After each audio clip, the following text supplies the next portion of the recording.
wondering if I could sneak out the bed. Nobody's even looking me in my eyes. Then you take my hand, finish my drink, say, shall we dance? You know I love you, did I ever tell you? You make it better like that. Don't think I fit in at this party. Everyone's got so much to say. Yeah, I always feel like I'm nobody. Who wants to fit in anyway? 'Cause I don't care when I'm with my baby, yeah. All the bad things disappear. And you're making me feel like maybe I am somebody. I can deal with the bad nights when I'm with my baby, yeah. 'Cause I don't care, long as you just hold me near. You can take me anywhere. And you're making me feel like I'm loved by somebody. I can deal with the bad nights when I'm with my baby, yeah.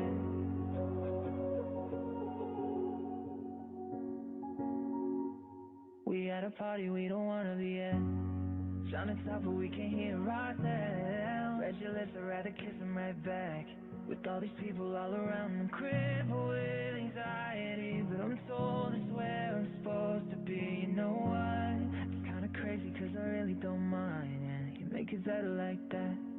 Don't think we fit in at this party. Everyone's got so much to say. Oh yeah, yeah.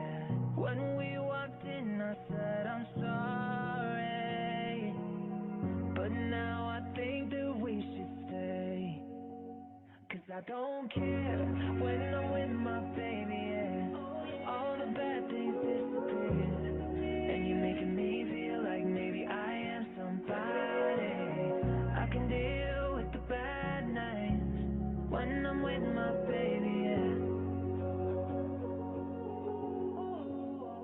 'Cause I don't care, long as you just hold me near. You can take me anywhere. And you're making me feel like I'm loved by somebody. I can deal with the bad nights when I'm with my baby, yeah.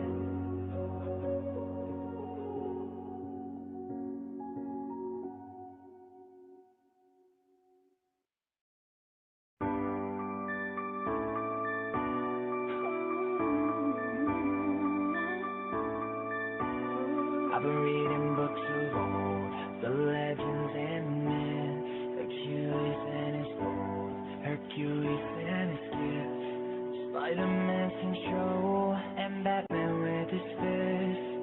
And clearly I don't see myself upon that list. She said, where you wanna go? How much you wanna risk? I'm not looking for somebody with some superhuman gifts, some superhero, some fairy tale bliss, just something I can turn to, somebody I can kiss. I want something just like this.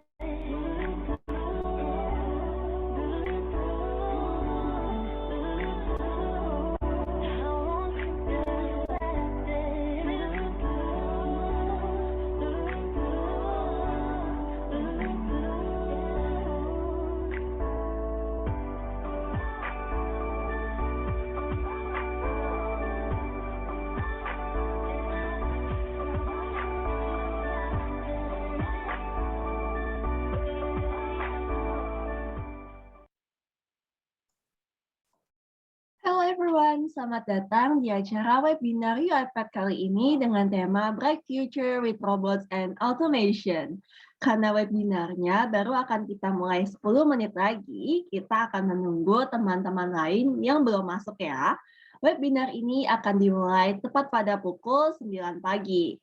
Nah, sembari menunggu, teman-teman bisa mendownload virtual background yang telah kami persiapkan dengan cara men-scan QR code yang ada di slide PPT atau dari link yang sudah kami kirimkan di kolom chat. Silakan untuk menggunakan virtual background selama webinar ini berlangsung ya. Terima kasih semuanya.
call me señorita. I wish I could pretend I didn't need ya, but every touch is your love. It's true love. Ooh, I should be running. Ooh, you keep me coming for you. And in Miami, the air was hot from summer as it dripping off me. Before I even knew her name, la la la. It felt like oh la la la, yeah, no. Sapphire moonlight, we danced for hours in the same tequila sunrise. Her body feel right in my hands, la la la. It felt like oh la la la, yeah. I love it when you call me señorita. I wish I could pretend I didn't need ya, but every touch is your love. It's true love. Ooh, I should be running. Ooh, you know I love it when you call me señorita. I wish it wasn't so damn hard to leave you, but every touch is your love. It's true love. Ooh, I should be running. Ooh, you keep me coming for you. Like in the hotel, there's just some things that never change. You say we just friends, but friends don't know the way you taste. La la la. 'Cause I know it's been a long time coming, don't you let me fall. The way you lips and dress me hooked on your tongue. Ooh, love you can't sit still, don't stop. I love it when you call me señorita. I wish I could pretend I didn't need ya, but every touch is your love. It's true love. Ooh, I should be running. Ooh, you know I love it when you call me señorita. I wish it wasn't so damn hard to leave ya, but every touch is your love. It's true love. Ooh, I should be running. Ooh, you keep me coming for ya. All along I've been coming for ya, and I hope it means something to you. Call my name, I'll be coming for ya. Coming for ya.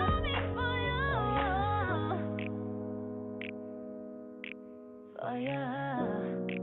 Oh, she love it when I come. For ya. Ooh, I should be running. Ooh, you keep me coming for ya.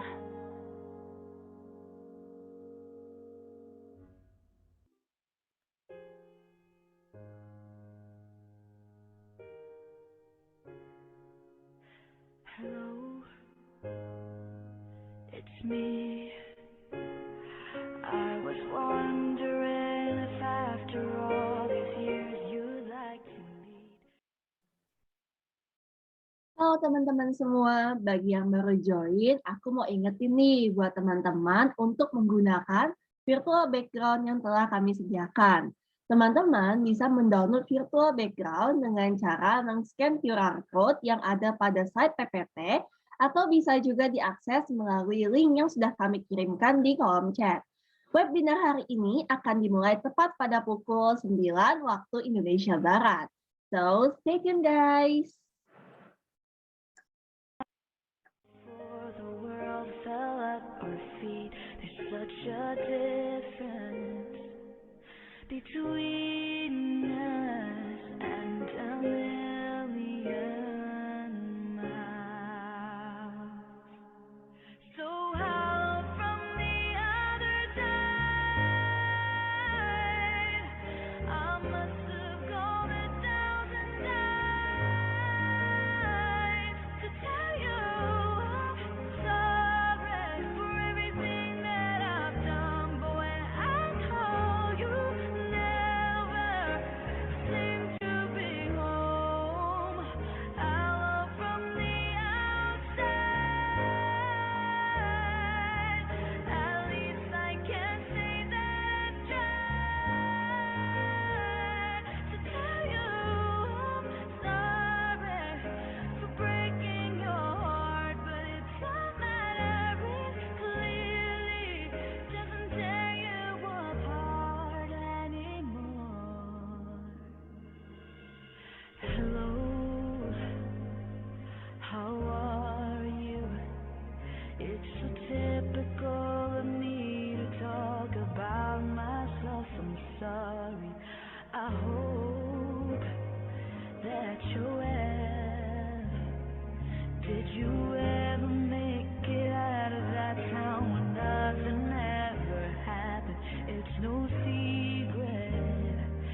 for the big jump. I'll be your last love, everlasting, you and me. That was what you told me. I'm giving you up, I've forgiven it all. You set me free. Yeah, set my love to your new lover. Treat her better. We gotta let go of all of our goals. We both know we ain't kids no more. Set my love to your new lover. Treat her better. We gotta let go of all of our goals. We both know we ain't kids no more.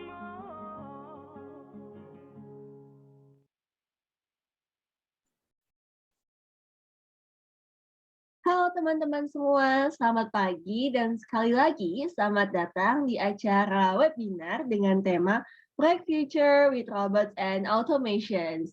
Pertama-tama, aku ingin mengucapkan terima kasih kepada kalian semua yang sudah meluangkan waktu untuk mengikuti webinar UiPath kali ini.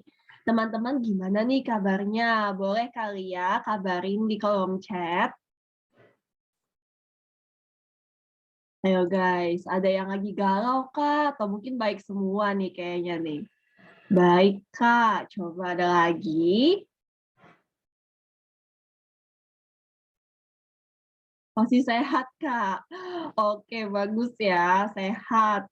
Sehat juga. Oke, ini kayak kata-kata pada sehat, pada baik-baik semua ya. Bagus deh kalau begitu.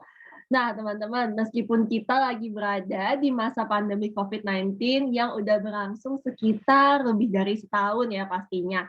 Aku harap kalian bisa tetap menjaga kesehatan dan tentunya tetap semangat dong ya teman-teman. Nah, ada pepatah yang bilang, tak kenal maka tak sayang. Maka dari itu, perkenalkan, namaku Lisa dan aku akan mendampingi kalian semua selama webinar ini berlangsung. Salam kenal ya semuanya. Nah, sebelum kita mulai nih, aku ingin membacakan beberapa rules yang harus kalian patuhi selama webinar ini berlangsung. Kita langsung ke peraturan yang pertama ya. Pertama, peserta diharapkan untuk merename nama sesuai dengan format yang telah ditetapkan, yaitu region underscore name underscore nama. Region itu untuk region kampus ya guys. Jadi kalau misalkan kalian berasal dari Kemanggisan, berarti kodenya adalah KMG.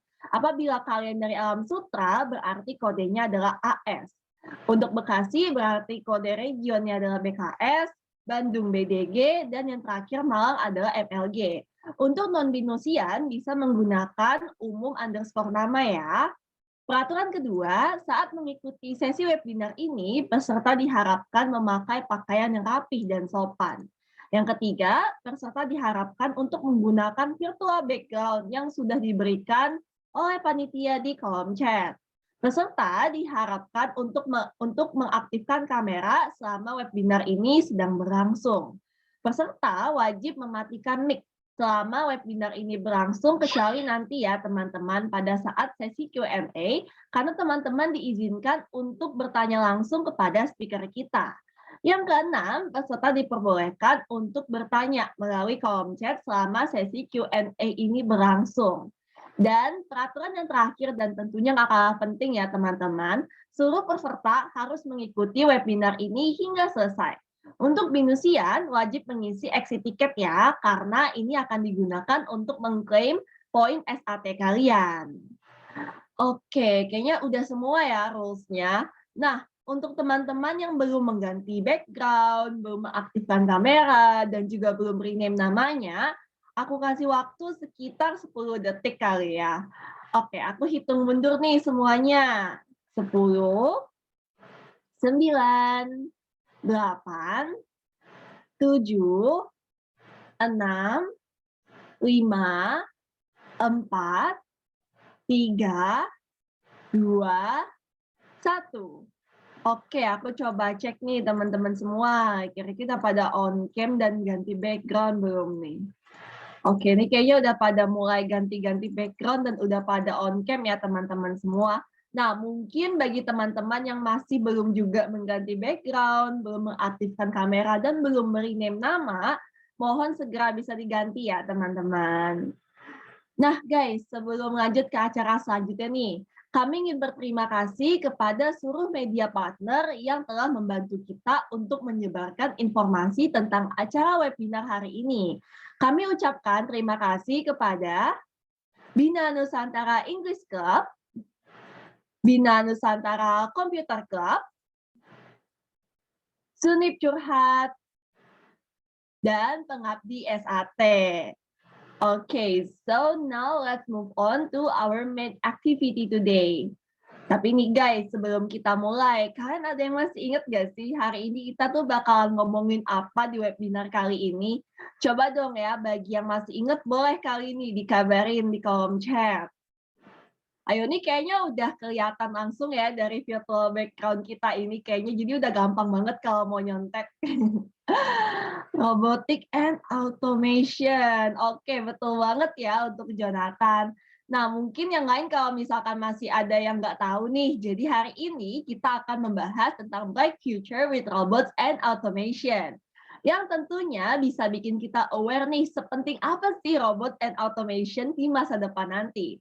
Robot and automation itu lagi berkembang banget loh guys, karena robot and automation kita bisa mengurangi pekerjaan kita yang bersifat repetitif. Robot and automation sendiri udah banyak banget digunakan di berbagai sektor pekerjaan masyarakat. Jadi kelihatan banget ya pentingnya kita mengenal robots and automation. Selain itu, kita juga bisa selalu update dengan perkembangan zaman yang ada dan juga pengetahuan ini bisa menambah value kita ketika nanti masuk dunia kerja nih. Nah, jadi tanpa berpanjang lebar lagi, yuk kita langsung sambut speaker ahli webinar kita kali ini. Beliau tidak lain dan tidak bukan adalah Kak Michael Anthony selaku RPA Engineer at UiPath Indonesia. Halo Kak Michael, how are Halo, you? selamat pagi Lisa. Pagi Good, Kak. thank you. Oke, kalau gitu aku langsung persilakan kepada Kak Michael, the stage is yours. Thank you Lisa dan teman-teman di BINUS atas undangannya hari ini untuk jadi pembicara di sesi kalian. Saya izin share screen saya. Mungkin ya panggil Kak kali ya, kalau Kak gue berasa tua banget kayaknya. Jadi nyantai aja sessionnya. Oke. First of all, kenalkan, nama saya Michael Anthony. Saya adalah RPA Engineer, atau ada juga yang nyebut Pre-Sales Engineer, ada yang nyebut Sales Engineer. Basically, saya yang menghandle UiPath di Indonesia secara teknikal.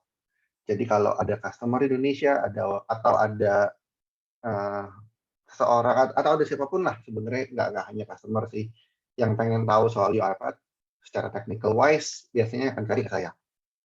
Oke, jadi more or less that's my position. Saya bekerja di UiPath sudah sekitar hampir 3 tahun. Sudah 3 tahun.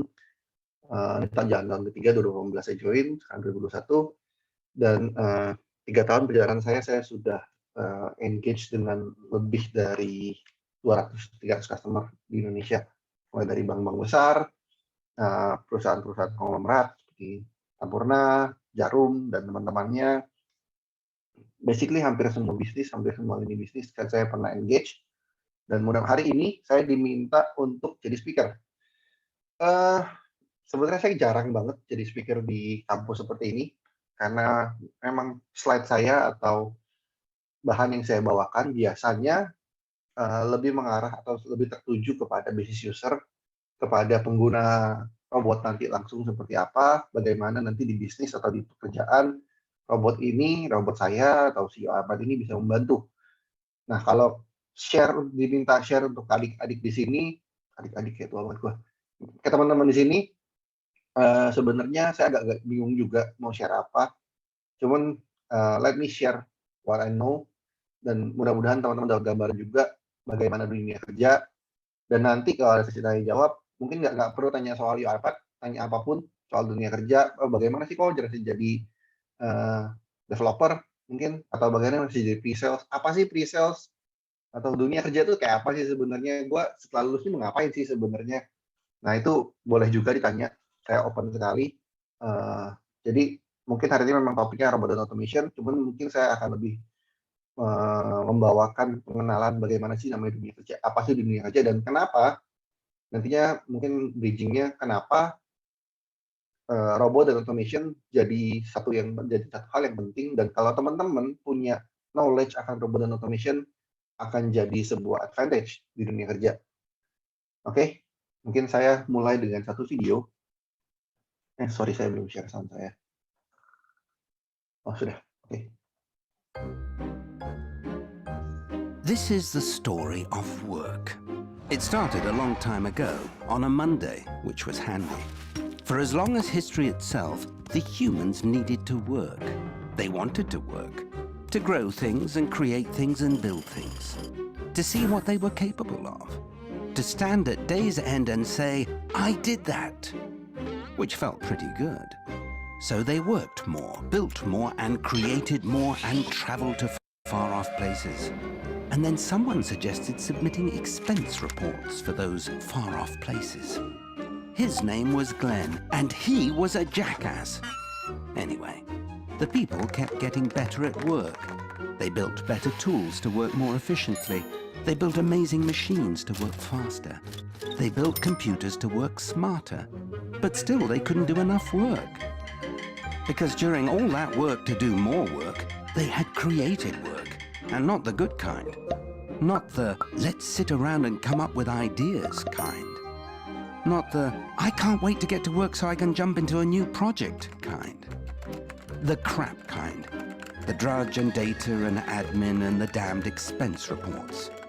So the humans had to work more at work they didn't like. That made them robotic. That didn't inspire. They had to postpone vacations. They had to miss family dinners. They were pissed. And then something happened. Someone had a really amazing idea. They came into work and said, stop working and start working. The humans thought she might have had wine at lunch, so she showed them a way to put the fun back into work, to waste less time doing the things they hated, to make more efficient the big tasks, to stop making the humans act like robots and start teaching the robots to learn the humans. Not to replace people, but to free them. Even Glenn.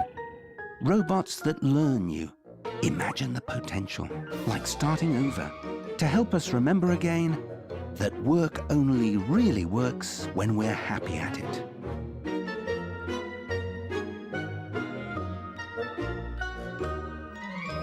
Ya, itu tadi satu video animasi simple sebenarnya, cuman saya mau kalian ingat video tadi, bagaimana ternyata pekerjaan itu atau dunia kerja itu tidak seenak yang kalian pikirkan.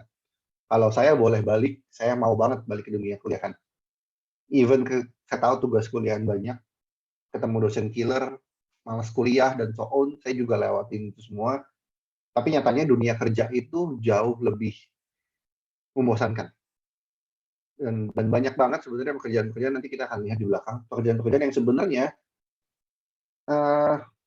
membuat kita jadi kayak robot. Literally. Banyak banget saya ketemu karyawan-karyawan, bahkan saya pernah ke salah satu gedung di Setiabudi, milik salah satu bank, yang salah satu bank besar di dunia, di Indonesia. Satu gedung itu mereka punya sekitar 50-70 karyawan, hanya nginputin data dari Excel ke sistem. Jadi benar-benar sebelah kiri Excel, sebelah kanannya sistem. Itu semua S1 loh, guys. Jadi ini teman-teman yang katanya S1 ini, mereka kerja itu nggak mikir. Karena mereka tinggal lihat di Excel, mereka tinggal copy, ketikin ke sistem satu persatu. Memang ada filternya, ada rules-nya, cuman kerjaannya itu sangat-sangat membosankan dan sangat gampang sebenarnya. Tapi itu reality pekerjaan. Nanti kita akan lihat lagi ke dalam bagaimana sih sebenarnya kerjaan itu, dan apakah benar yang ditunjukin di video ini, yang diceritakan di Story of Work ini, bahwa memang manusia itu, kita sekarang tuh kerja itu sudah nggak fun. Kalian mungkin lihatnya, oh di Tokopedia fun kok, kantornya asik, atau kayak di Shopee, live at Shopee, ya kan, ada cemilan atau segala macam. Trust me guys, gue kerja sama orang Tokopedia, gue kerja sama orang Shopee, pekerjaan itu tidak seenak itu. Itu hanya gimmick marketing dari mereka saja. Nyatanya kerjaan ini tidak seenak itu, dan kerjaannya banyak banget yang masih repetitif, masih mundane, dan tiap hari itu terus. Dan the thing is, this kind of works, kerjaan yang berulang ini, kerjaan yang membosankan, kerjaan administratif ini banyak banget. Dan gue sering banget lihat teman-teman gue lembur karena ngerjain hal-hal seperti ini.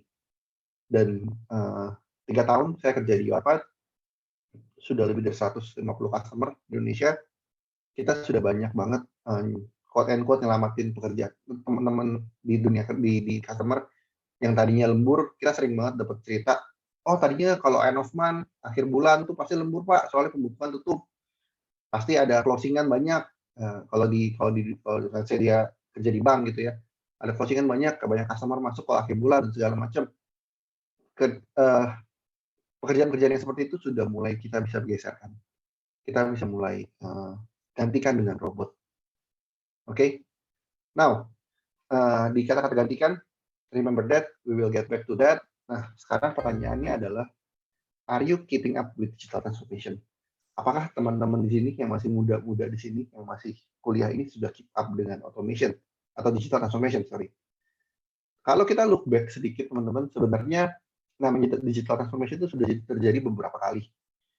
Mulai dari dulu zaman kalian belum lahir, kita mulai start dengan mainframe, dengan PC. Kalau mungkin ayah kalian atau kakek kalian punya PC yang masih ditumpuk, jadi PC-nya ditumpuk di bawah monitor. Nah itu PC-PC tahun 90-an, ayah saya pakai, saya sempat pakai buat main game.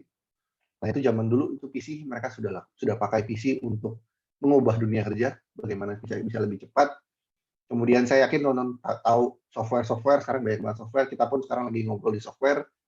Nah mungkin yang paling terasa atau yang paling impactful adalah internet dan mobile.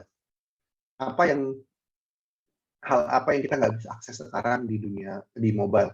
Kita mau belanja, kita mau chatting, kita mau anything can be done in mobile. Ya kan, saat ini mobile itu lagi booming banget, lagi mengubah cara kita hidup. Jadi basically apa yang disebut technological disruption atau digital transformation adalah bagaimana kita manusia mengubah cara kita berinteraksi dengan dunia dengan teknologi. Dalam hal ini contohnya tadi internet dan mobile. Kemudian ada cloud sebenarnya, tapi saya nggak tahu apakah teman-teman di kuliahan sudah pakai cloud atau belum. Namun di dunia kerja mulai bergeser ke arah cloud, kita tidak pakai physical server lagi. AWS, Amazon, Microsoft Azure, Google Cloud itu semua lagi booming, lagi banyak approach market. Kita juga banyak kerjasama dengan mereka. Nah, jadi ini beberapa contoh technological disruption yang terjadi sebelumnya. Oke, bagaimana sebuah teknologi mengubah cara kita hidup? Saya rasa contohnya cukup straightforward ya. Teman-teman harusnya sudah bisa kebayang bagaimana teknologi mengubah hidup, dan kami di Wattpad percaya, dan banyak juga ahli teknologi di dunia percaya next step atau next disruption adalah automation. Saat saya bicara automation, sebenarnya tidak hanya robotik yang akan kita bahas hari ini, tapi juga ada machine learning, ada AI. Ya kan? Saya yakin juga teman-teman kayaknya saat ini tahun-tahun sekarang harusnya AI dan machine learning sudah jadi kurikulum yang wajib kali ya kalau di kampus-kampus. Mungkin teman-teman bisa fill in, bisa share apakah sudah wajib atau belum di kampus kalian di BINUS, apakah sudah ambil kuliah mata machine learning atau AI. Nah, tapi yang satu hal yang bisa saya bilang adalah robotik, machine learning dan AI adalah the future. Saya pribadi, saya lulus tahun 2015. Saat ini pun saya lagi belajar mengenai machine learning dan AI.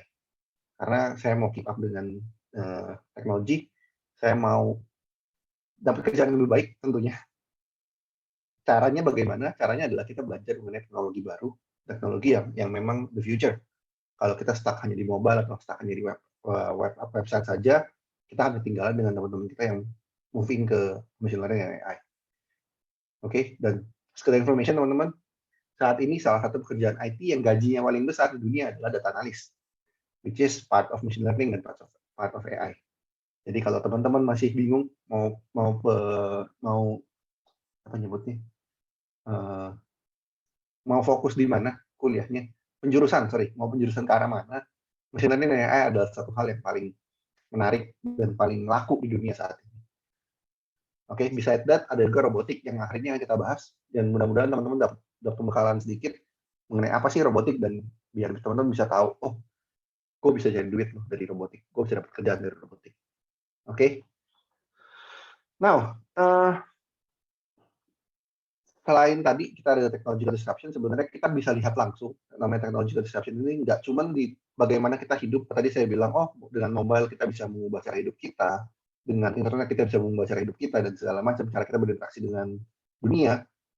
Nah, sebenarnya nggak hanya itu, perusahaan-perusahaan pun yang engage dengan technological disruption biasanya lebih sukses daripada perusahaan yang tidak engage. Oke. Contoh Amazon dengan ini contoh di luar ya, Amazon dan Borders. Kita ganti dengan toko kelontong sama Tokopedia, ya kan? Bagaimana toko kelontong yang zaman dulu sekarang mau nggak mau mereka harus buka akun Tokopedia, mereka harus masukkan dagangan mereka ke Tokopedia. Saya punya banyak om tante yang punya toko dan mereka mau nggak mau harus belajar. Anak-anaknya harus ngajarin orang tuanya bagaimana mereka bisa berjualan di Tokopedia, karena kalau nggak bisa keep up. Banyak sekali sudah bisnis-bisnis yang karena hanya depends on toko offline, jadinya mati. Apalagi lagi pandemi seperti ini ya teman-teman, impact-nya jauh lebih besar lagi. Jadi dengan company atau perusahaan atau toko atau usaha yang mengengage dengan internet biasanya akan lebih survive daripada perusahaan yang tidak. Contoh kedua, taksi. Seberapa banyak teman-teman yang tahu taksi ekspres? Mungkin ada yang tahu. Kalau Bluebird saya rasa masih cukup hidup. Taksi Express, Gamya, apa lagi ya? Zaman dulu tuh banyak banget teman-teman. Taksi merek-merek taksi selain Bluebird. Jadi kalau zaman saya kuliah, kita mesti ke tempat dan tidak ada angkutan umum, nggak bawa mobil, nggak bawa motor, mau nggak mau nyari taksi kan. Bluebird itu mahal. Jadi selain Bluebird sebenarnya masih banyak merek-merek lain yang lebih murah dan akhirnya kita biasanya anak kuliah pakainya bukan Bluebird. Kalau saya pribadi saya biasanya pakainya Express, lebih murah. Nah, tapi semua itu, tadi taksi-taksi tadi yang kecil-kecil selain Bluebird, sekarang sudah hilang. Sekarang mati. Matinya kemana? Karena kemakan sama Gokar, GrabCar, atau zaman dulu Uber. Kalau di luar mungkin Uber ya, bukan Grab atau Gokar.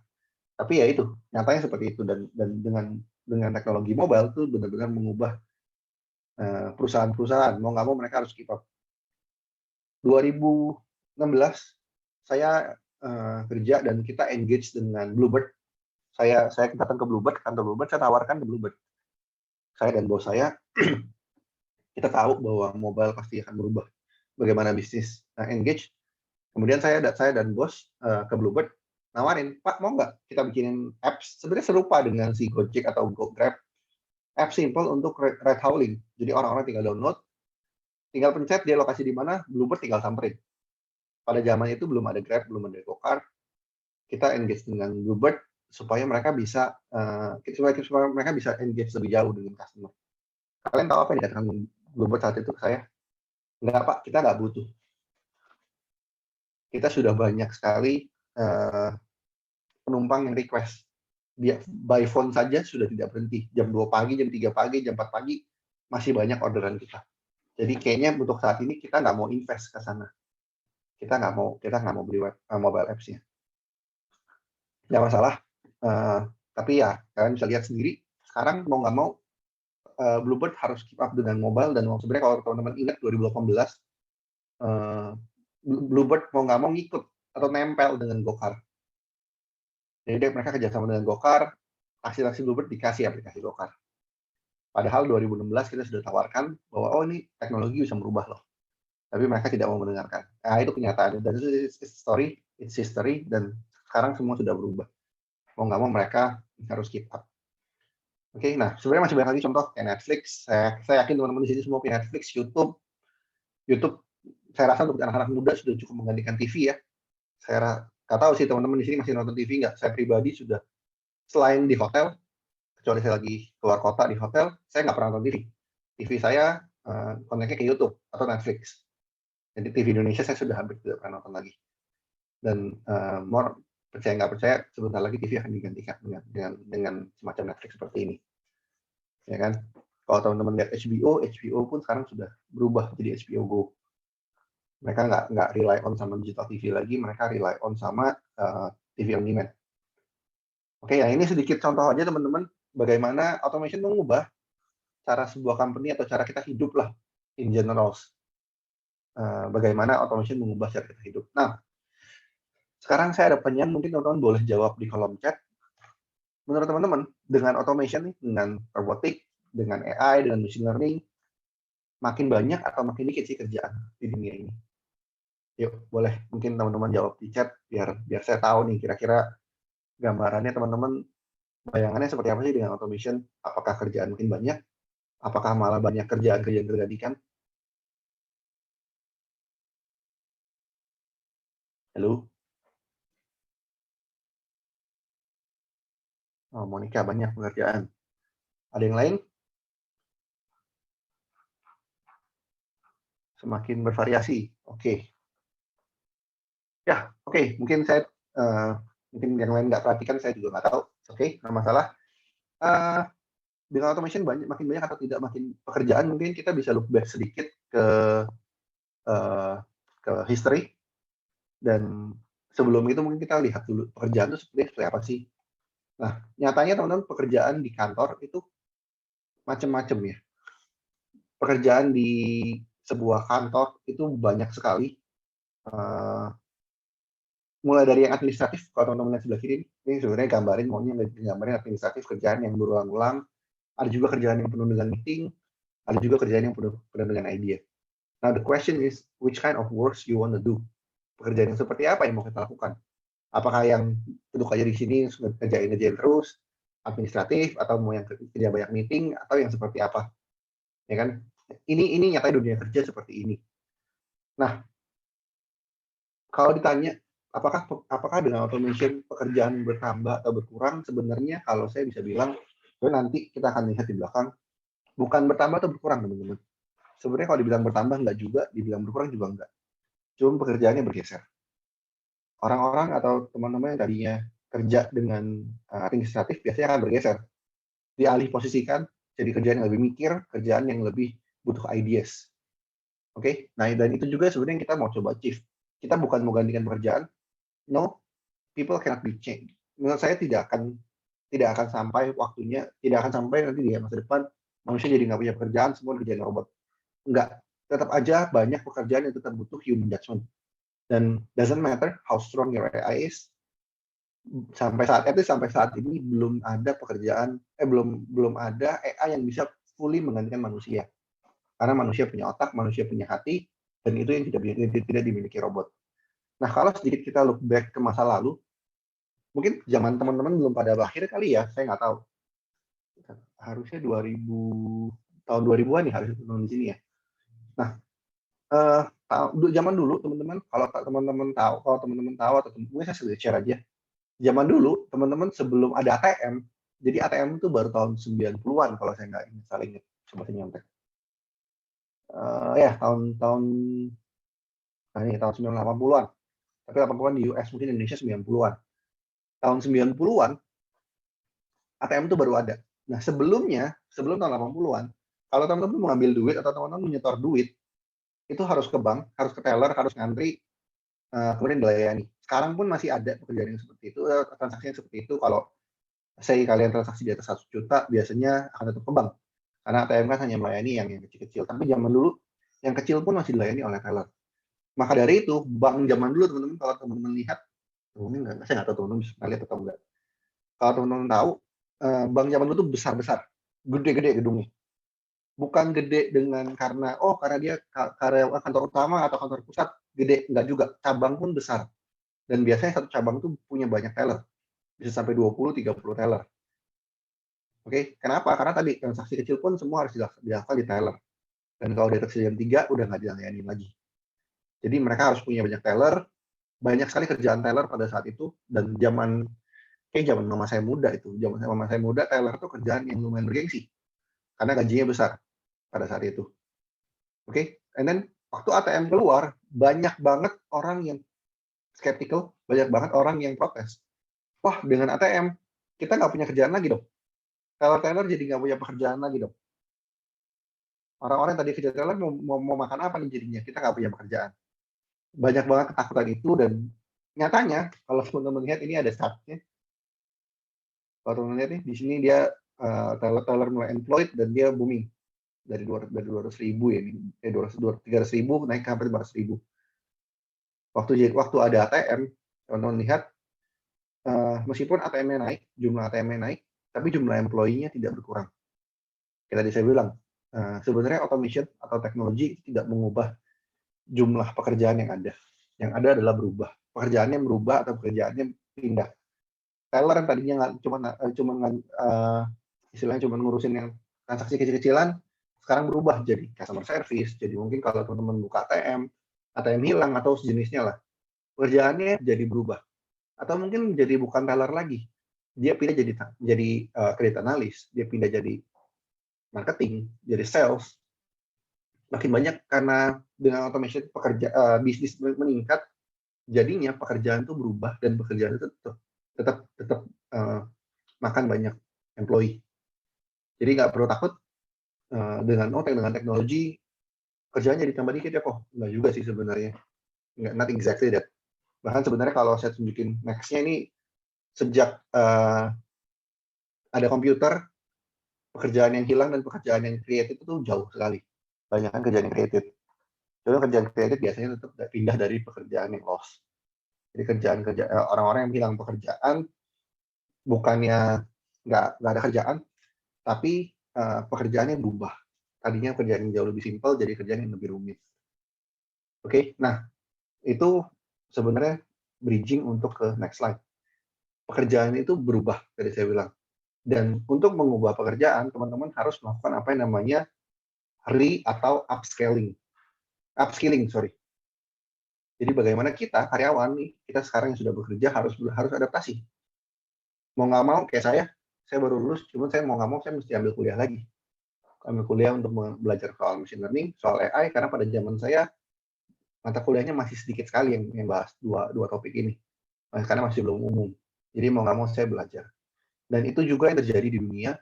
Dan hari ini sebenarnya tujuan saya setiap kali saya presentasi tentang RPA, tentang robotik, tujuannya adalah teman-teman customer ataupun teman-teman di sini, teman-teman kuliahan bisa belajar dan bisa upskilling, tingkatin skill kalian biar tahu di dunia ini ada namanya robot dan robot ini bisa ngebantu sebenarnya. Oke. Nah, ini sedikit chart realitinya adalah tahun 2002 sampai 2016 pekerjaan yang fisikal tuh masih meningkat, banyak kan masih pakai yang kognitif, teknologi skill tuh baru mulai meningkat. Nah, tahun 2016 ke depan yang fisikal dan basic kognitif kayak tadi administratif akan berkurang, pasti berkurang. Kalau teman-teman ingat Pak Jokowi pun sempat singgung eselon 3 yang tidak punya skill akan diberhentikan jadi ASN. Oke, jadi kenyataannya seperti itu. Kalau teman-teman masih stuck di physical atau basic cognitive skill, kerjaannya akan berkurang. Harusnya teman-teman belajar soal di social sama di technological skill.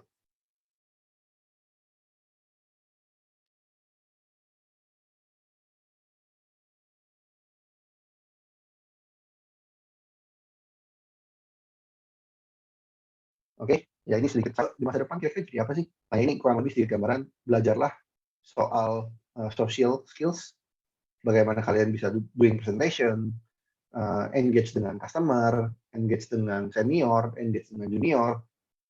Kemudian juga belajar soal teknologi. Karena teknologi nanti ke depannya semua akan teknologi, doesn't matter. Kalian orang finance, kalian orang ekonomi, kalian orang HR, psikologi, even art pun sekarang mau nggak mau mereka sudah berubah. Kebetulan istri saya orang desain, tadinya dia gambar itu semua masih di kertas, sketching masih di kertas, baru nanti dipindahkan ke komputer.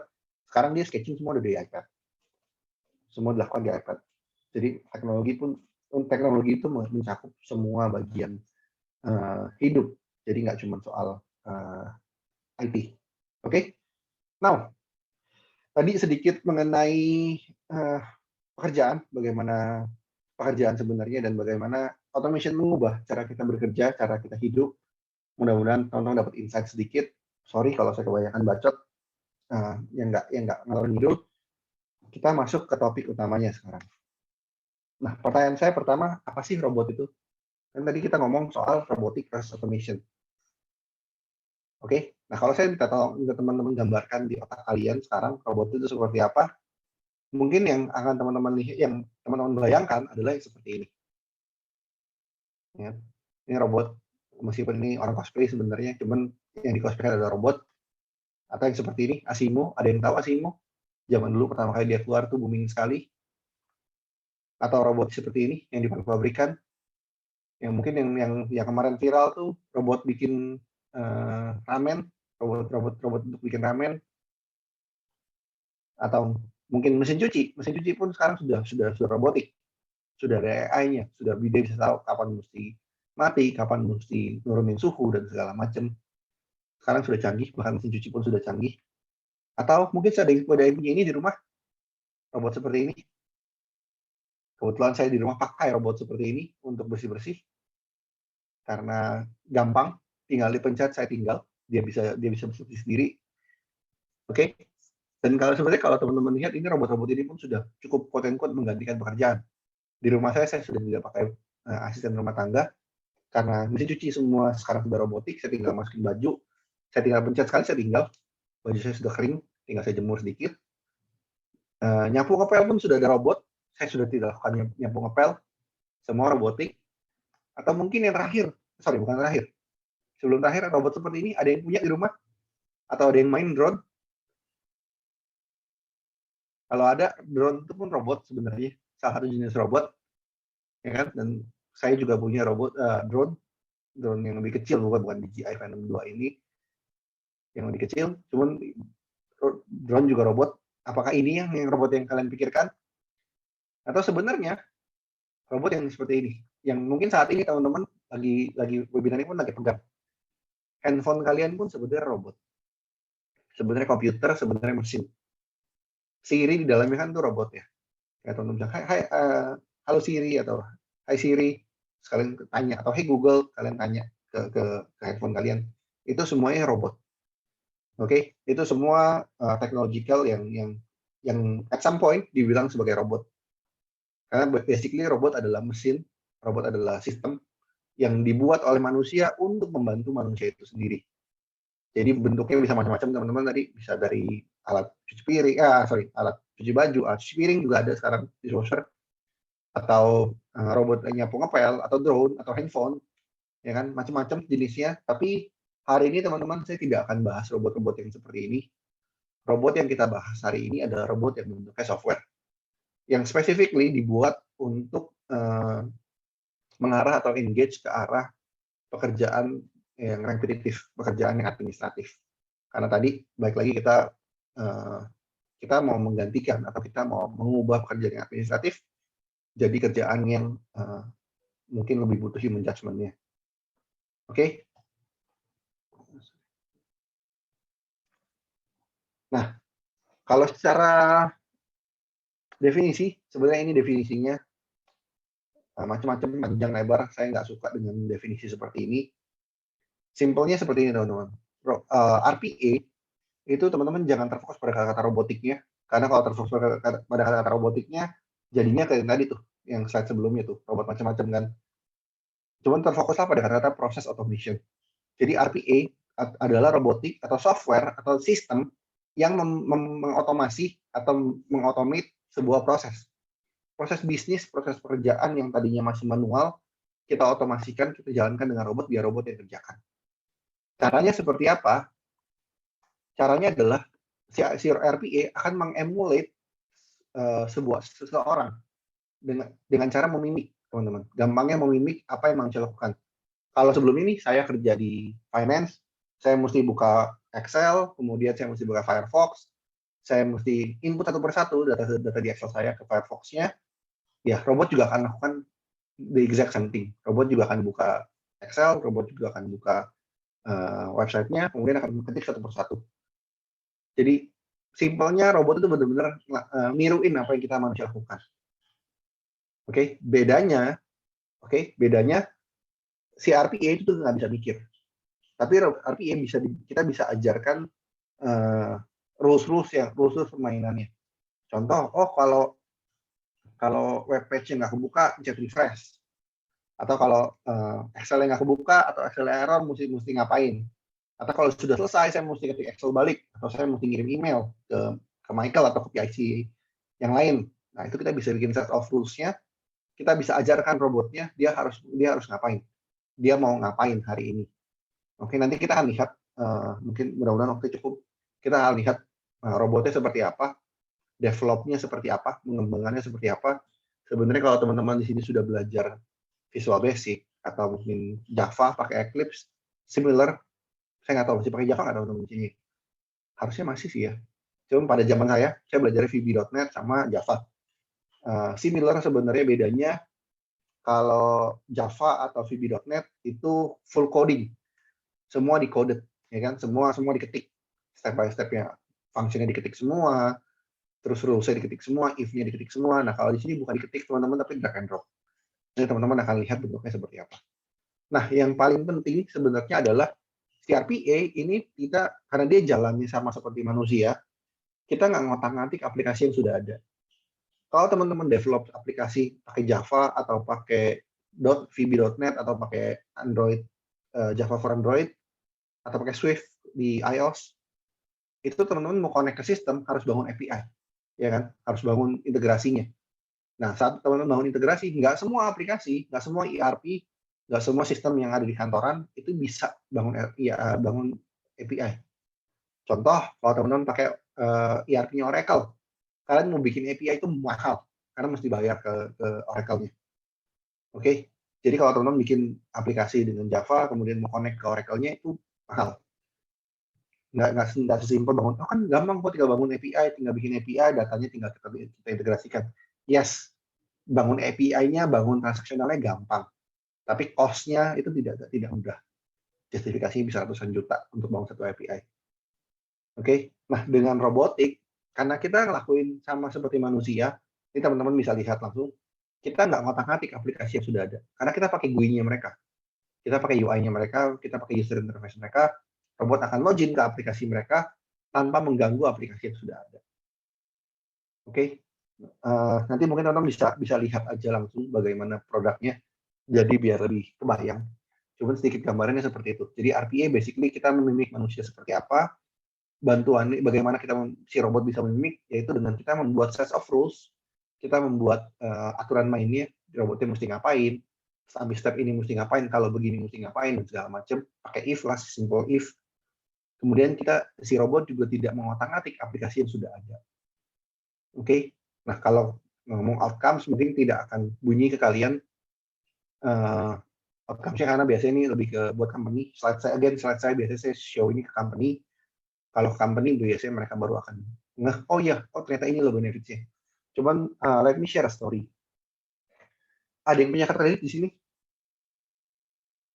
Boleh terus dicek, ada yang punya kartu kredit, entah dari bikin sendiri, entah ikut mami papinya, atau ikut koko cicenya, atau ikut kakaknya, siapapun ada yang punya kartu kredit?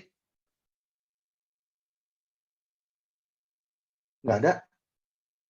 Wah, gile, nggak ada yang punya kredit. Wah, kacau. Oke, no worries, nggak apa-apa. Jadi, kartu kredit itu kan berhubungan sama bank ya.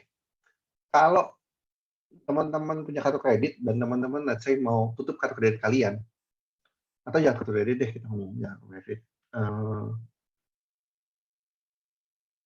handphone. Ada yang pakai kartu Halo atau Excel yang priority, yang pasca bayar, bukan yang prabayar, bukan yang isi pulsa ya, jadi yang tiap akhir bulan dapat tagihan.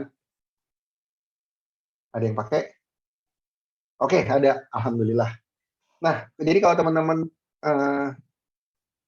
punya nomor telepon yang abodemen istilahnya, yang pasca bayar, dan at some point teman-teman mau update limit atau mau tutup kartu telepon kalian, apa yang kalian lakukan? Kalian telepon ke call center kan? Ingat, biasanya kalian telepon, nggak ada Excel prioritas.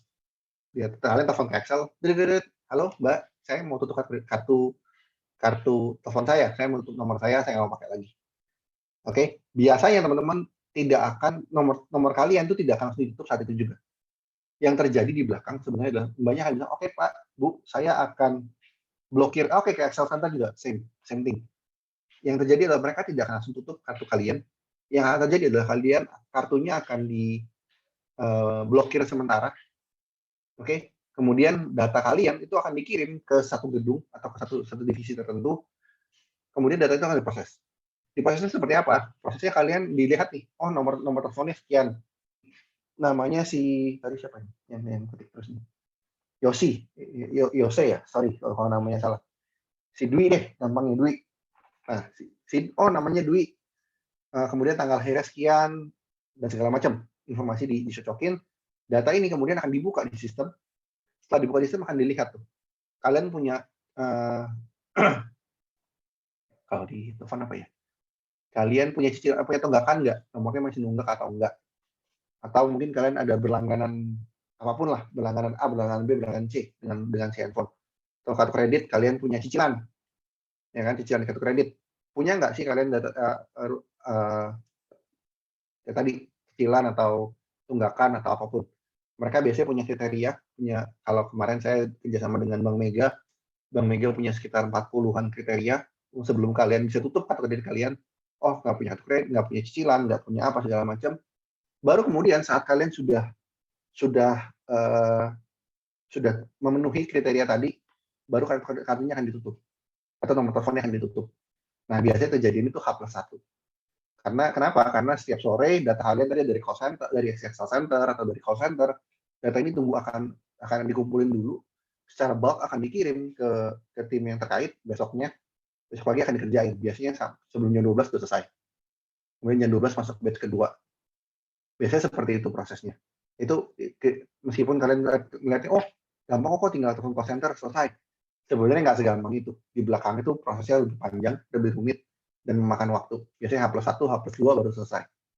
Nah, kita dengan Bank Mega menggantikan proses yang tadinya masih manual tadi. Jadi kalau kalian telepon ke call center, kalian menutup kredit kalian, kalian menutup nomor telepon kalian, si tellernya atau si call centernya akan langsung jalankan robot yang akan langsung ngecekin pada saat itu juga. Jadi nggak dikirim lagi ke belakang, nggak dikirim lagi secara bulk, besoknya baru dicek. Saat itu juga langsung dicek.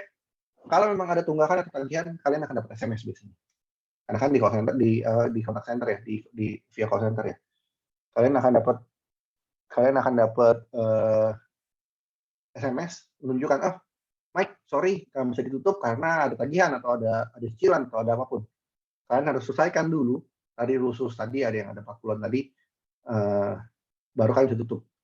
Jadi kalau konsumen ini saya punya tunggakan, saya mau request tutup kartu kredit, prosesnya itu bisa 3-4 hari baru kartu kredit saya tutup. Padahal sesimpel saya mau tutup kartu kredit loh. Saya cuma mau berhenti doang. Tapi prosesnya nggak segampang itu. Nah, prosesnya tadi berhari-hari ini, dengan robot kita bisa gantikan jadi 1 hari. 1 hari selesai. Jadi begitu di call center, dia telepon, oh, oke, mau ditutup ya Pak. Oke, tunggu sebentar ya. Dia jalankan robot. Robotnya jalan kurang lebih setengah menit sampai semenit. Kemudian akan keluar tuh resultnya. Oh, dia punya tagihan, dia punya apa. Bisa langsung diinformasikan. Langsung diproses oleh selesai saya customer. Oke Mbak, saya lunasin dulu. Telepon, saya lunaskan, saya telepon lagi. Saya minta tutup. Saat itu juga bisa ditutup. Jadi proses yang tadinya bisa H+3, H+4, dengan robot kita bisa jadikan H+1. Hari itu juga. H+sekian jam bahkan. Hanya H+sekian jam prosesnya tadi bisa selesai. Nah, itu sedikit gambaran dengan si RPA ini. Oke. Ini real case. Kita kerjasama dengan Bank Mega, mereka pakai buat tadi untuk kartu kredit contohnya. Oke. Nah, sebenarnya apa yang bisa dilakukan oleh robot RPA ini, meskipun nanti kita akan lihat, sebenarnya macam-macam, mulai dari login ke aplikasi.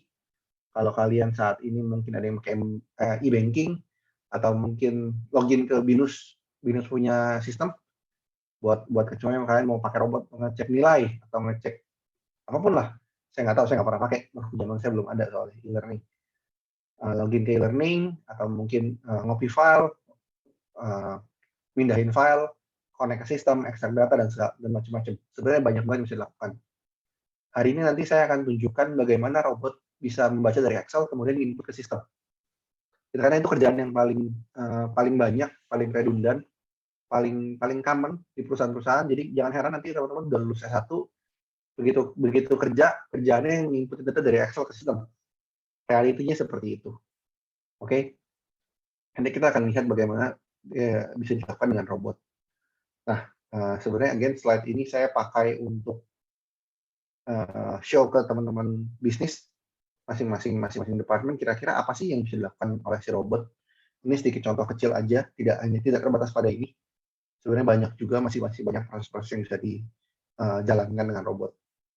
Oke. Nah, ini sedikit gambaran. Nah, mungkin saya sedikit share lagi. Kalau nanti teman-teman lulus kerja nih, teman-teman mau terjun ke dunia RPA atau terjun ke dunia automation, sebenarnya ada hal yang mesti dipelajari. Sebenarnya nanti sebenarnya saya harusnya mengisi tips and trick bagaimana jadi developer yang baik. Saya nggak punya tips and tricknya karena gampang banget developer. Jadi sebenarnya nggak butuh tips and trick. Cuma saya mungkin bisa share sedikit mengenai pekerjaan di sekitar RPA. Nah, selain developer sebenarnya teman-teman ada namanya business analyst. Sebelum kita lakukan automation, sebelum kita create robotnya, sebenarnya ada proses untuk menggather information, untuk mengumpulkan information. Kira-kira sebuah proses ini baik atau tidak untuk diotomasi. Nah, ini sedikit rules-nya teman-teman. Proses apa sih yang baik untuk saya automate? Nah, biasanya teman-teman saya show ini ke customer mereka akan lebih bunyi. Teman-teman bisa baca aja di sini kira-kira apa sih aturan mainnya. Yang pertama prosesnya masih manual tentunya, proses yang harus dilakukan oleh manusia, belum by system. Kemudian ada tadi rule based, saya beberapa kali singgung prosesnya kalau bisa rule based. Low relationship mungkin teman-teman belum paham, saya akan skip aja. Kemudian prosesnya kalau bisa digital. Ingat, robot kita bukan robot yang ada fisiknya, bukan robot yang kayak tadi Asimo atau mungkin kayak robot mesin cuci. Jadi robotnya benar-benar software. Jadi kita nggak bisa baca paper, kita nggak bisa baca kertas. Jadi kalau bisa inputnya harus dalam bentuk digital. Entah itu bentuk PDF, Word, PowerPoint, Excel, atau mungkin dari website. Yang penting digital. Kita bisa kalau gampangnya kita bisa copy paste lah si data tadi. Kemudian kalau bisa volumenya high volume, kemudian prosesnya sudah stable, artinya proses sudah matang, mungkin ini nggak akan teman-teman tidak akan paham. Nanti kalau teman-teman masuk ke dunia kerja baru akan paham. Proses itu harus matang seperti apa maksudnya. Oke, mungkin saya sedikit share aja. Nah, saya juga diminta untuk share di case di dunia nyata. Tadi saya sempat share singgung soal yang Omega.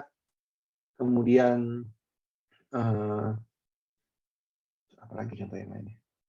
Ya mungkin contoh yang teman-teman bisa kebayang.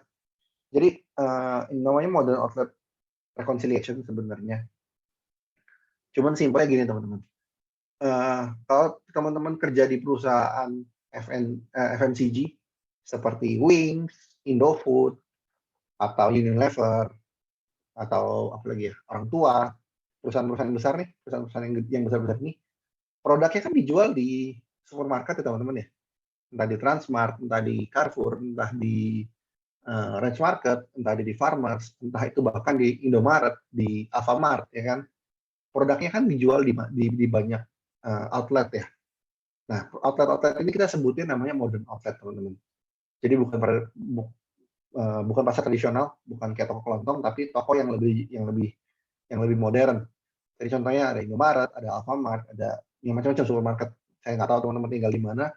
Cuma saya rasa harusnya di tempat teman-teman tinggal ada Indomaret, ada Alfamart ya. Nah, permasalahannya teman-teman, permasalahan yang dialami oleh si FMCG ini, kan mereka kan jual produk ke Indomaret dan teman-teman ini. Nah, yang jadi masalah mereka nggak tahu nih, sehari Indomie yang kejual itu berapa ratus sih? Atau satu outlet nih, satu toko Indomaret, dia bisa menjual berapa banyak Indomie sih sehari? Padahal mereka perlu lakukan namanya rekonsiliasi. Rekonsiliasi itu apa? Mereka mesti cocokin data di sistem mereka. Oh, kita hari ini ngejual nilai 100 miliar. 100 miliarnya dari mana asalnya?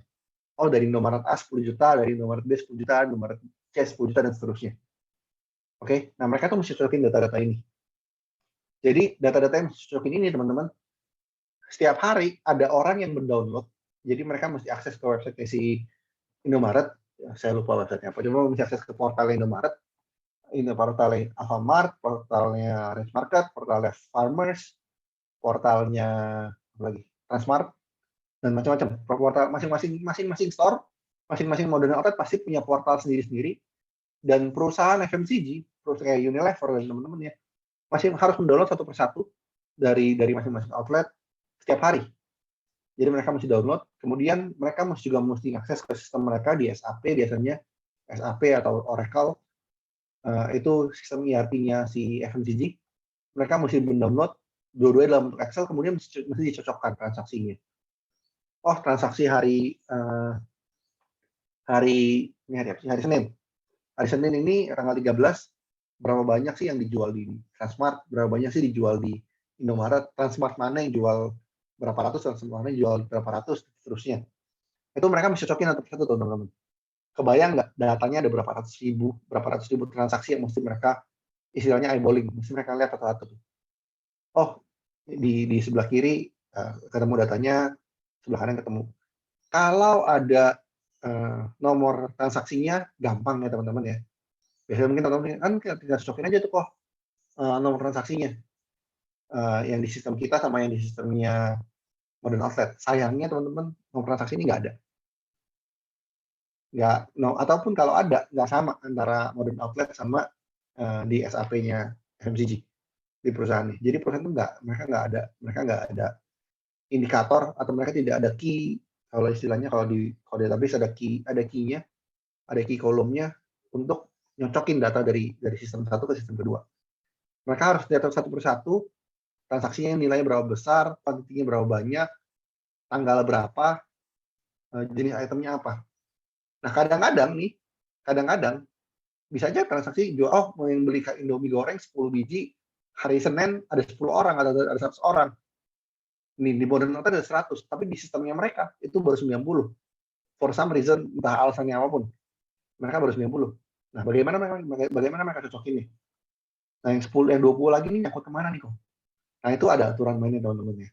Jadi ini sedikit gambaran bagaimana perusahaan sebesar Unilever, orang tua, itu mereka harus lakukan rekonsiliasi ini secara manual.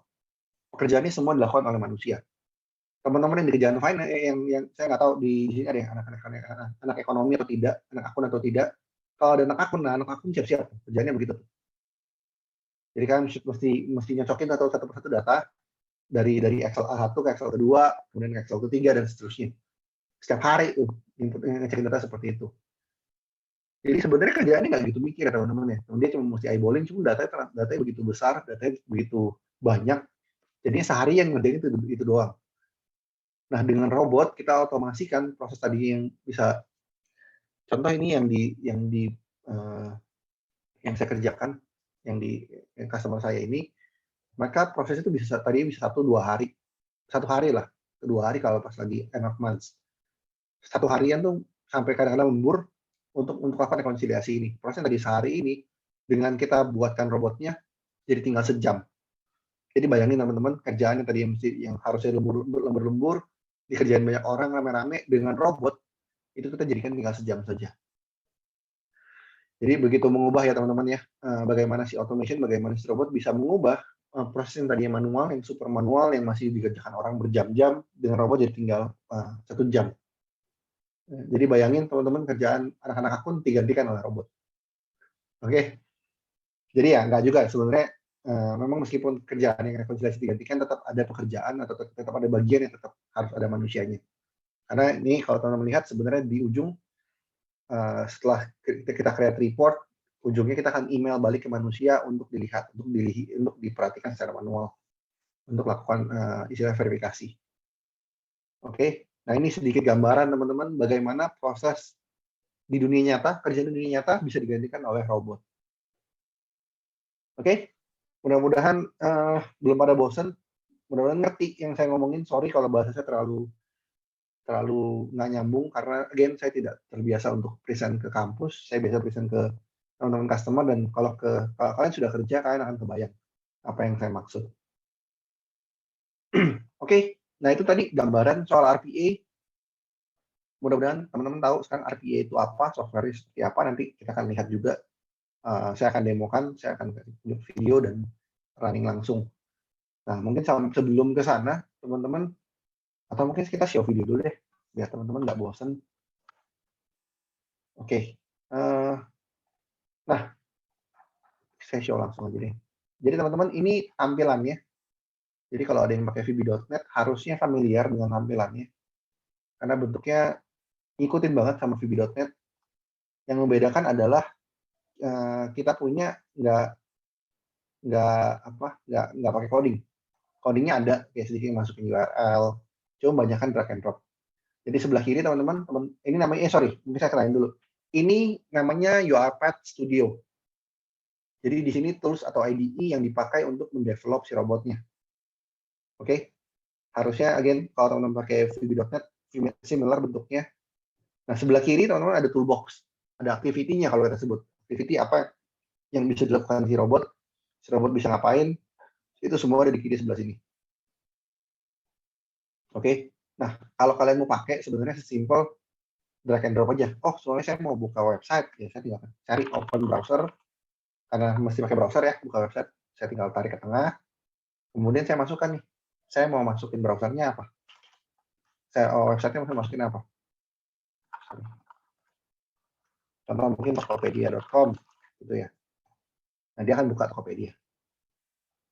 Oke, kemudian saya mau klik, soalnya saya mau search dia, mau search item, saya tinggal pakai type, again di drag aja ke tengah. Terus kemudian ada indicate element inside browser. Nah ini sebenarnya teman-teman kalau kita klik, dia akan tampilannya berubah seperti ini. Dia akan ke minimize, terus teman-teman bisa lihat ya, ada warna biru-biru nih. Keren ya. Nah biru-biru ini nunjukin teman-teman robot itu mengenali objek yang mau diotomasi sama dia. Bagaimana kita mengenali sebuah objek, bagaimana robot mengenali sebuah objek. Oke, nah ini sesimpel itu. Jadi let's say saya mau ketik di mana ya, bisa ketik. Di sini deh. Saya mau ketik, saya tinggal klik aja. Nah, kemudian saya ketik, saya tinggal tulis di sini. Ketiknya apa? Oke. Jadi sesimpel itu ya teman-teman. Developnya tuh nggak susah, nggak ribet. Tinggal drag and drop aja. Oke. Nah, kalau nanti teman-teman mau belajar, saya ada websitenya. Saya akan kasih website di belakang. Nah, mungkin biar teman-teman biar lebih kebayang barangnya seperti apa sih sebenarnya, ngapain robot ini. Ini saya sudah develop sampel. Sebenarnya sampelnya simple. Kita akan baca Excel file. Excel file di sini.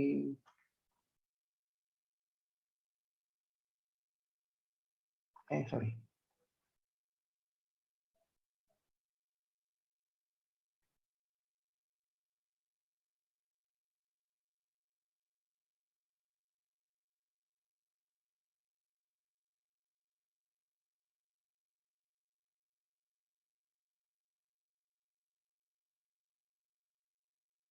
Nah, ini ada Excel file, teman-teman, ada data yang mesti diinput ke sistem.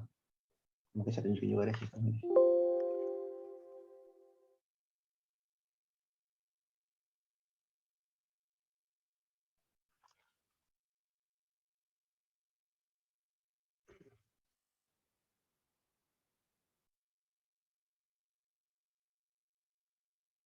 Waktu saya sudah habis ya. Sorry, teman-teman, ada yang bisa confirm waktunya? Teman-teman panitia? Masih ada 15 menit lagi ya, Kak. 15 menit, oke. Ini internet saya lemot kayaknya. Dia website-nya kebuka lama. Nah, website sebenarnya nanti bisa akses juga rphllabs.com. Simple, di sini ada Excel file-nya. Excel file tadi yang kita buka. Kemudian kalau kita input data ke sini, saya di sini Michael, Anthony, dan seterusnya, bla bla bla. Saya klik submit, dia akan ke submit. Dan kalau teman-teman lihat, setiap kali saya klik submit, halamannya berubah ya teman-teman ya. Oke. Nah, sebenarnya simple. Kita mau input data di Excel sini, line by line nih, 10 line. Kita mau input ke sistem sini. Oke. Nah, ini gambaran juga teman-teman, di dunia kerja tuh seperti itu juga. Jadi ada Excel file-nya, ada sistemnya, kemudian mau diinputkan. Nah, ini hari ini saya mau tunjukkan ke teman-teman bagaimana dia jalannya. Oke, saya close dulu. Nah, ini saya jalankan aja langsung.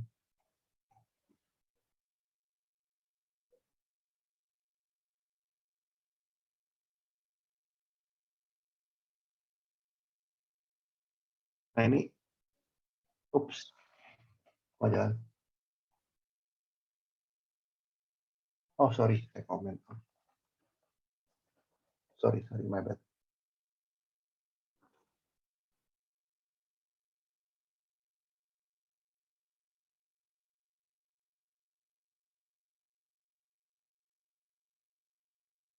Oke, mungkin sambil nunggu robotnya jalan, ada yang nanya, robotnya bisa di Mac nggak, Kak?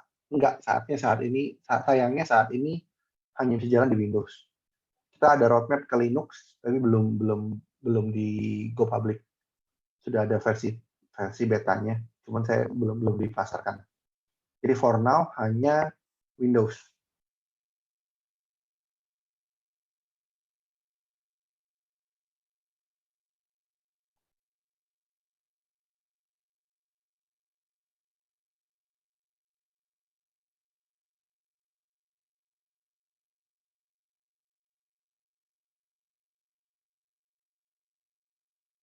Aduh. Sebentar ya. Wah, saya malu nih. Ya, show kagak jalan nih. Extensionnya nggak jalan.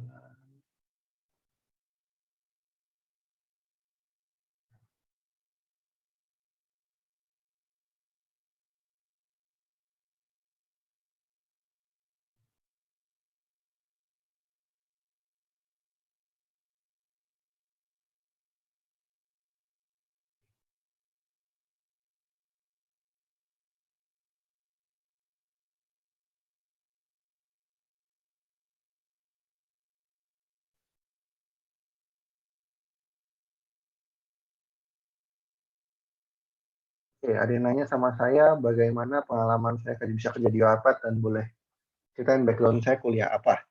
Mungkin habis ini kali ya, habis ini kebetulan saya akan bahas. Ini tergantung nih, kalau dia berhasil jalan, kita lihat dulu. Kalau enggak, habis ini kita lanjut dulu deh, karena waktu tinggal dikit. Oke, extensionnya nggak jalan. Kita coba sekali lagi. Mungkin saya tunjukin dalam bentuk video aja teman-teman ya. Sorry nih, nggak sejalan, extensionnya error. Nah ini contoh robotnya jalan. Have you ever wondered what robotic process automation, or RPA, can do for you? In short, it provides a competitive advantage by helping you improve both accuracy and speed of operations while radically driving down costs. So how does it work? In this video, we'll show you how UiPath streamlines an invoice process end-to-end. You are about to see a robot performing the following activities: monitoring a dedicated folder where invoices are saved in PDF format,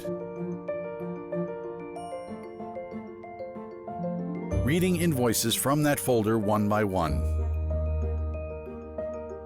extracting key information from the invoices, opening SAP, filling in invoice details in SAP, sending email notifications. Please note that the robot will do some activities in the background, such as most of the invoice-related actions, monitoring a folder or checking its email address. Now let's see it working. Right now, it's monitoring a folder where 3 invoices are stored and collecting all the information needed so it can register them one by one. It then asks the tester to introduce the email address where the posting notification will be sent, and also performs basic checks to see if the SAP is open and runs it on its own if not. Logging into SAP using its credentials, it then starts processing the invoices one by one. We can see it filling in data such as vendor code, invoice date, invoice number, invoice amount, invoice description, and GL account, and ends up by filling the payment term. Following that, it registers the remaining 2 invoices in the assigned company code.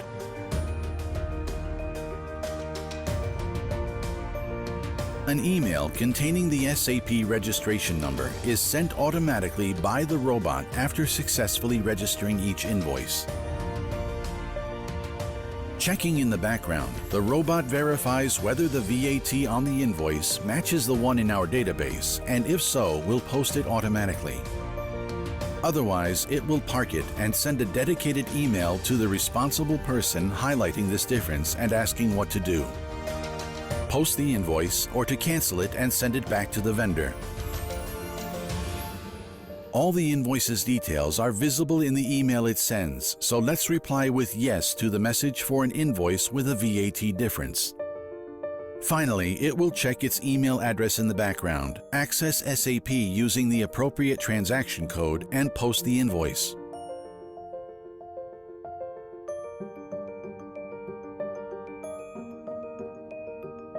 And that's it. The robot has successfully posted the 3 invoices in SAP. Jadi gitu teman-teman ya, kelihatan ya bagaimana robot yang ngetik. Dan sebenarnya kalau teman-teman lihat di sini ada yang dia ngetiknya lambat, ada yang dia ngetiknya cepat. Yang ngetiknya lambat itu kita setting biar lambat. Sebenarnya ngetiknya lebih cepat daripada itu. Ini kok yang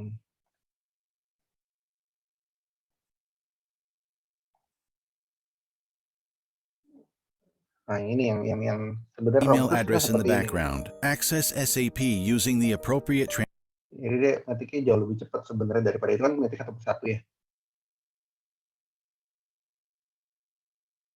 Terlihatnya lambat sebenarnya, tapi robot itu kerjanya bisa jauh lebih cepat. Kayak di, enggak. Ya pokoknya gitu deh. Tadi ada bagian yang dia lebih cepat ya runningnya. Harusnya dia juga secepat itu runningnya. Oke. Mudah-mudahan teman-teman sampai sini kebayang, lebih kebayang lah robot itu seperti apa, tampilannya seperti apa, bentuknya seperti apa. Kalau teman-teman mau belajar lebih lanjut, nanti kita punya akademinya, academy.yoipad.com, e-learning di online, bisa download aplikasinya gratis di website kita di yoipad.com, gratis belajarnya, aplikasi juga gratis, teman-teman bisa belajar langsung. Atau mungkin Monica lebih paham, teman-teman bisa kontak ke panitia webinar hari ini ya. Nah, mungkin berikutnya saya juga diminta sama teman-teman panitia untuk cerita mengenai pekerjaan atau masa depan di automation itu seperti apa. Nah, mungkin saya akan share sedikit, teman-teman. Mungkin namanya pekerjaan di dunia IT, itu kita punya banyak bagian. Dan begitu juga dengan RPA. RPA ini anggap aja kayak teman-teman belajar satu bahasa. Kayak belajar bahasa Java atau .NET atau apapun. Nah, by the time nanti teman-teman kuliah, teman-teman lulus, biasanya secara pekerjaan akan dibagi menjadi 5 bagian ini. Ada developer, ada solution architect, ada business analyst, ada infrastructure, sama ada project manager. Nah, kalau tadi saya diminta, Mike, share dong tips and trick-nya apa? Saya nggak punya tips and trick. Develop robot itu gampang banget. Tadi teman-teman bisa lihat drag and drop doang. Drag and drop masalah pengalaman aja. Berapa sering kalian develop robot, semakin sering, semakin gampang. Nah, mungkin yang mau saya share adalah teman-teman di sini mau jadi apa sebenarnya? Mungkin itu dulu yang mesti dijawab. Apakah teman-teman mau jadi developer yang memang kerjaannya adalah untuk bikin robotnya? Atau teman-teman kayak saya pribadi saya lebih suka ke bisnis. Jadi saya lebih banyak di business analyst. Business analyst, nah kebetulan kalau dan kerjanya karena saya sendirian di Indonesia, jadi saya merangkap juga developer dan solution architect sebenarnya. Nah, jadi sebenarnya teman-teman mesti tahu dulu nih, teman-teman tuh mau jadi apa sih sebenarnya ke depannya? Apakah jadi developer, apakah jadi solution architect, apakah business analyst, apakah ke infrastructure, justru ada yang lebih suka hardware mungkin, ada yang lebih suka soal database, bisa masuk ke infrastructure, atau menjadi project manager. Project manager long goal-nya lah. Kedepannya pasti semua mau jadi project manager, karena jadi bosnya istilahnya kan. Nah, ini yang mesti teman-teman lihat dulu nih. Teman-teman mau jadi apa sih sebenarnya? Developer, solution architect, dan business analyst. Teman-teman lebih tertarik ke hal yang mana? Developingnya, entah saya nggak ngomong soal RPA ya, secara general. Apakah jadi developer web app, mungkin developer mobile, atau jadi solution architect. Solution architect ini kerjaannya teman-teman adalah untuk bikin kerangka development nih. Jadi, kalau ada kebutuhan bisnis, saya mau bikin mobile apps yang bisa tampilin, yang bisa lakukan payment via credit card. Nah, bagaimana itu kan bisnisnya seperti itu, dia maunya seperti itu. Cuman bagaimana ditranslate ke dalam bentuk coding itu yang bikin gambarannya si solution architect. Secara arsitekturnya mau seperti apa.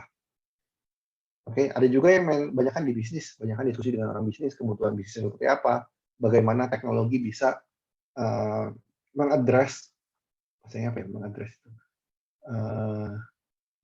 Bagaimana teknologi bisa membantu untuk mengerjakan atau menyelesaikan permasalahan yang ada di bisnis. Nah, teman-teman mesti tahu dulu nih. Ini kalau ada sedikit tips and trick yang bisa saya share, ya ini mungkin teman-teman harus tahu dulu kira-kira teman-teman mau jadi apa. role mana yang mau teman-teman isi. Oke, mungkin sebelum kalian lulus, kalian bisa pikirkan kalian mau jadi apa. Jadi nanti waktu melamar kerja, kalian bisa terfokus. Kira-kira mau jadi yang mana. Ini yang saya tidak lakukan pada zaman dulu. Mungkin kalau tadi ada yang nanya pengalaman saya seperti apa, bisa share sedikit. Saya lulus, saya nggak tahu saya mau jadi apa. Seperti kebanyakan orang, saya nggak tahu mau jadi apa. Kemudian saya ikut kelas trainee, manajemen trainee di salah satu perusahaan. Saya lulus dari Untar. Saya lulusan Untar, kuliah IT. Kok nggak di BINUS, Mike? Ya karena orang tua saya nggak kasih saya ke BINUS, nggak tahu kenapa.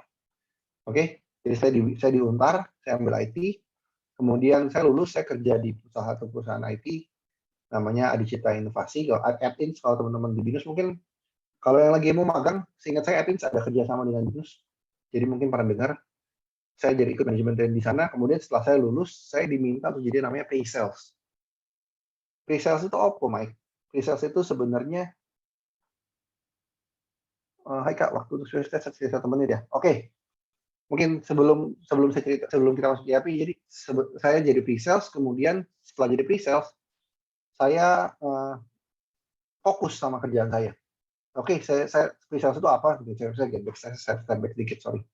Pre-sales itu kerjaannya adalah teman-teman untuk membantu teman-teman sales yang ngejual produk kita, biar customer paham produk kita apa. Nggak kayak jual mobil, kalau teman-teman beli handphone itu kan gampang ya. Tinggal asal, oh speknya ini, speknya A, B, C, D, E, F, G. Nah, spek A, B, C, D, E, F, G harganya berapa? Kalian mau beli atau enggak? Kalau jual handphone kan seperti itu, gampang. Kalau jual produk IT, teman-teman tuh nggak bisa seperti itu. Nggak ada produk IT yang, oh kita maunya A, kita punyanya A, mau beli-beli, enggak, sudah. Nggak ada yang seperti itu. Nah, yang ada adalah, oke, kita punya framework seperti ini. Kalau kebutuhan bisnis seperti apa, kita cocokin, kita kawinkan. Nah, tugas saya adalah untuk memastikan produk saya bisa menyelesaikan masalah bisnis di customer. Nah, itu namanya pre-sales, teman-teman. Jadi kalau teman-teman ada yang mau jadi business analyst tapi nggak mau diem di kantor doang, bisa jadi pre-sales. Jadi ada space di sana. Nah, itu kita bisa, saya fokus di sana, kemudian saya kerja di Metrodata. Kalau teman-teman ada yang tahu Metrodata, waktu di Metrodata saya bekerja sebenarnya di desain. Saya kerja di produk IBM. IBM punya produk saingannya UiPath. Kemudian salah satu proyek di CIMB Niaga, saya menang lawan UiPath waktu masih di MBI. Kemudian UiPath memutuskan untuk nelfon saya, meng-hijack saya ke UiPath. Itu that's the simple story how I get to UiPath. Jadi seperti itulah. Tapi mungkin sedikit yang bisa saya share, beberapa hal yang bisa saya sharekan atau saya bagikan kenapa saya bisa diterima dan saya bisa bertahan di UiPath. Ini ada beberapa poin yang mungkin teman-teman bisa pikirkan. Saya diterima karena saya punya problem solving skill bagus. Tes saya saat itu waktu saya kerja, interview saya bukan interview, oh kamu kerja pernah bikin apa, bahasa yang kamu bisa apa, enggak. Tesnya adalah saya dikasih teka-teki, literally teka-teki, ada sekitar berapa belas ya, saya lupa berapa belas, dikasih waktu 3 jam untuk mengerjakan secara live langsung. Interview dengan orang Romania, saya dikasih pertanyaan langsung jawab. Saya pertanyaan again, teka-teki. Jadi yang lebih kepake bukan coding skill, tapi problem solving, bagaimana saya mikirin sebuah project atau sebuah masalah, saya workaround-nya seperti apa. Kemudian tech savvy, saya mau belajar mengenai teknologi baru. Kayak tadi saya bilang, meskipun kerjaan saya sudah oke, sekarang saya tetap belajar. Saya belajar soal machine learning, soal AI, dan business minded. Karena RPA ini banyak berinteraksi dengan orang bisnis, kalian mesti juga memahami cara bagaimana orang bisnis berpikir. Dengan begitu kalian akan jadi orang jadi developer yang lebih baik. Karena kalau kalian cuma bikin robot atau bikin produk atau bikin sistem, bikin web, bikin mobile tanpa mikir dari segi bisnisnya nih, mau seperti apa, akan banyak bentrok sama orang bisnis. Dan kalian akan capek sendiri. Oke, jadi mungkin karena waktu juga, sorry saya ngomong mungkin terlalu ngalor ngidul. Memang saya orangnya kalau ngomong nggak kurang terstruktur. Jadi agak ngalor ngidul. Nah mungkin satu slide terakhir, teman-teman belajar bisa ke akademinya UiPath, academy.uipath.com, gratis. Kita juga punya forum, kalau teman-teman develop dan mentok bisa tanya di forum. Kami dari UiPath sendiri diwajibkan untuk membantu di forum, jadi pasti dibantuin. Dan kalau teman-teman mau tinggal akses aja ke uipath.com untuk download secara gratis. Oke, mungkin sampai sini session saya. Terima kasih waktunya, mudah-mudahan membantu. Sorry kalau saya ngomong ngoceh panjang lebar nggak penting, nggak jelas. Mudah-mudahan teman-teman bisa dapat sesuatu dari sharing saya pagi ini. Oke, thank you. Saya kembalikan ke teman-teman panitia. Thank you. Oke, thank you so much ya Kak Michael atas materinya. Wah, setelah mendengar materi dari Kak Michael, kita langsung masuk ke sesi tanya jawab aja kali ya teman-teman. Tadi kan banyak yang nanya nih ke Kak Michael. Boleh nih langsung nih, kita mungkin boleh langsung tanyakan di kolom chat, atau bisa juga langsung raise hand, dan nanti akan aku persilahkan untuk on mic ya teman-teman. Lisa, ini yang di chat mau dijawab dulu sambil nunggu yang ada pertanyaan baru atau gimana? Oh, boleh, Ada, boleh. ada beberapa yang DM ke saya soalnya. Oke, boleh Kak, nggak apa-apa, langsung Nah dijawab ini aja. tadi kan ada yang nanya soal pengalaman, mungkin ya tadi saya sudah share sedikit. Kalau mau lebih lanjut, next time kali ya. Nah, robot itu, nah pertanyaan berikutnya dari siapa nih? Dewa Agung, Dewa Agung. Robot itu kan biasanya digunakan untuk melakukan kerjaan yang tedious dan berulang. Apakah bisa diajarkan untuk melakukan kerjaan yang kompleks dengan EDI iPad? Tergantung definisi kompleks kamu apa. Basically, robot bisa lakukan apapun yang ada di komputer selama ada aturan mainnya. Kalau teman-teman ingat balik ke slide saya, ada satu slide tulis rule based process. Sorry. Jadi prosesnya harus ada rule-nya, harus ada rule base-nya. Selama aturan mainnya jelas, bisa. Karena proses yang kita develop sebenarnya nggak cuma yang simple. Di IT bank itu ada namanya proses namanya switch over atau end of day. Itu prosesnya rumit. Bagaimana setiap hari mereka mesti mereset server tanpa mengganggu performance server. Jadi kalau teman-teman ingat tahu di BCA, oh jam 10 malam nggak bisa transaksi, itu karena mereka lagi diperlakukan proses namanya end of day. Mereka lagi restart servernya. Dan restarting server itu nggak segampang restart komputer. Banyak checklist yang mesti diperhatikan. Nah, itu kita juga bisa dengan robot. Jadi tergantung seberapa rumit, kompleksnya apa, dan ada aturan mainnya atau enggak. Oke? Nah, mungkin satu lagi, Lisa, sebelum kita open lagi. Sorry ya, ini ada yang di chat di DM soalnya. Kalau ERP relate nggak Kak sama UiPath? Soalnya background-nya ERP dan posisi magangnya adalah ERP spesialis. Oke, ERP itu kan sistem yang dipakai oleh perusahaan sebagai tulang punggungnya istilahnya. Oke, jadi banyak kan transaksi atau banyak kan proses bisnisnya berhubungan dengan ERP, contohnya SAP. Nah, tapi di luar itu pun masih banyak proses-proses yang manual atau proses-proses yang berhubungan dengan beberapa sistem, salah satunya dari ERP yang harus diotomasikan. Jadi kalau tanya berhubungan atau enggak, berhubungan, tapi bukan kita nge-create ERP. Bukan ERP dipakai untuk nge-create ERP atau menggantikan ERP, bukan. Tapi kita menggunakan UiPath untuk berkolaborasi antara manusia sama ERP tadi. Itu sih kurang lebih. Oke, mungkin sudah bisa silakan. Oke, baiklah. Terima kasih ya Kak Michael atas jawabannya.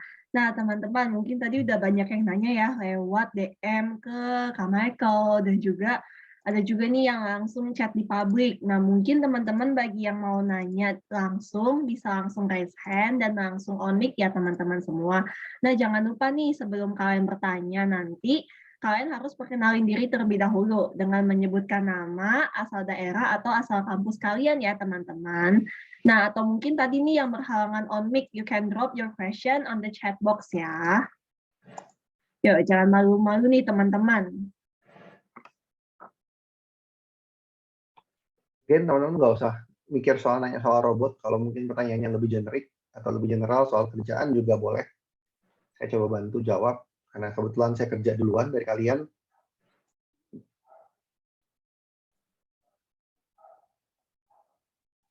Tidak ada?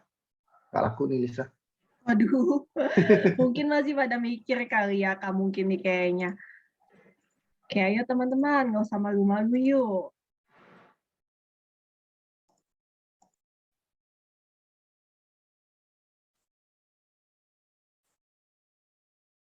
Kayaknya kayak masih pada malu-malu kali ya Kak ya.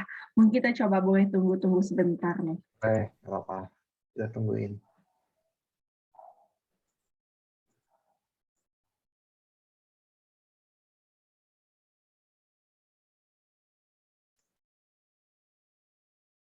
Mungkin tadi saya sambil nunggu, saya cerita sedikit soal bagaimana pengalaman kerja di UiPath lah ya. Mungkin teman-teman juga mesti take note. Kalau kita tadi balik ke slide saya ada soal communication skill. Salah satu alasan saya keterima sebenarnya bukan karena saya paling pintar secara teknikal. Saya nggak bisa ngoding, teman-teman, jujur aja. Saya waktu Java nggak lulus. VB.NET juga saya nggak lulus. Ujian pun saya nyontek, jujur aja. Jadi waktu lulus kerja pun memang saya tidak ngelamar jadi developer, saya ngelamar untuk communication, untuk yang ke public speaking, yang ke customer. Nah, mungkin salah satu reason kenapa saya diterima di Wattpad adalah karena saya berani ngomong atau saya pede untuk ngomong di depan orang lain. Jadi kalau teman-teman di sini yang merasa, oh nggak usah lah, nggak usah belajar ngomong, well, gue dapat kerja gaji waktu gue direkrut dengan gaji 2 kali lipat. Kalau kalian mau seperti itu, kalian harus pede dan harus berani ngomong. Dan jangan takut untuk ngomong bahasa Inggris, karena kantor saya kebetulan kalau di kantor ngomongnya selalu pakai bahasa Inggris. Jangan takut untuk ngomong bahasa Inggris, oh bahasa Inggris kita jelek kok, nggak gitu lancar ngomong bahasa Inggris. Percayalah, orang Amerika aja ngomongnya belepetan. Orang Singapura juga belepetan. Yang penting kalian berani ngomong, meskipun grammarnya ngaco-ngaco, yang penting mereka paham kalian ngomong apa. Itu sih mungkin yang bisa saya share. Karena kebetulan saya dari kecil bisanya bahasa Inggris doang. Nilai saya yang bagus cuma bahasa Inggris. Yang lain saya nggak bagus.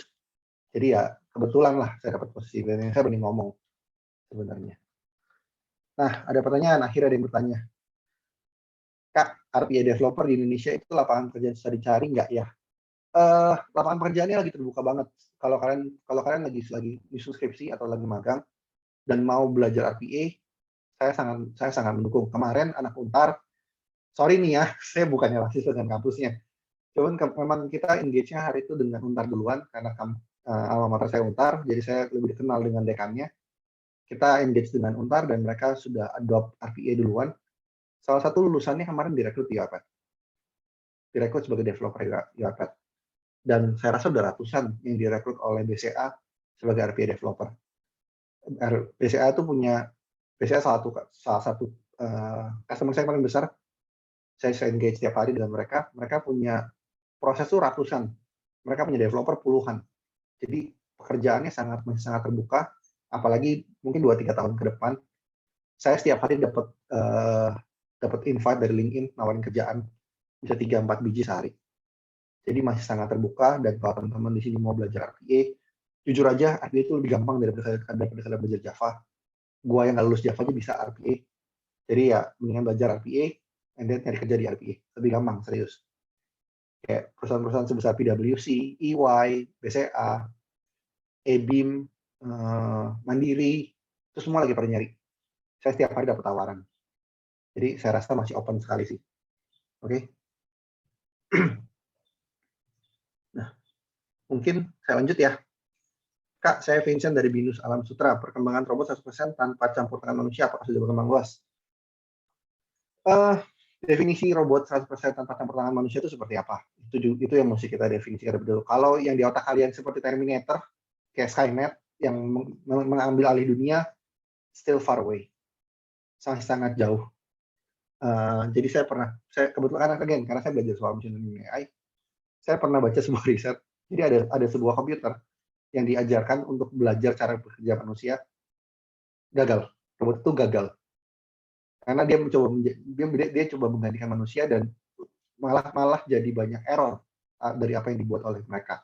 Mungkin karena banyak ikut manusia kali ya, jadi masih banyak error. Cuman intinya robot yang 100% tanpa campur tangan manusia itu masih jauh sekali. Masih puluhan tahun, bahkan mungkin ratusan tahun. Mobil yang kayak Tesla aja yang autopilot, yang katanya sudah sukses, nyatanya masih banyak kecelakaan di luar sana. Masih banyak banget nabrak, masih banyak banget salah information. Itu yang sebesar Tesla. Jadi kalau 100% tanpa campur tangan manusia masih jauh sih, apalagi di dunia pekerjaan masih jauh banget. Jadi nggak usah takut. Tapi minimal kita sudah step ke arah sana dengan robotik, dengan AI, dengan machine learning. Kita membantu pekerjaan manusia yang tadinya sangat-sangat tedious, sangat-sangat membosankan, jadinya lebih enak, jadi lebih gampang lah di solve. Oke? Oke, teman-teman, mungkin boleh kali ya pertanyaan terakhir nih. Mungkin kalau misalkan masih ada pertanyaan, boleh langsung di raise hand, atau mungkin bisa juga ditanyakan melalui kolom chat.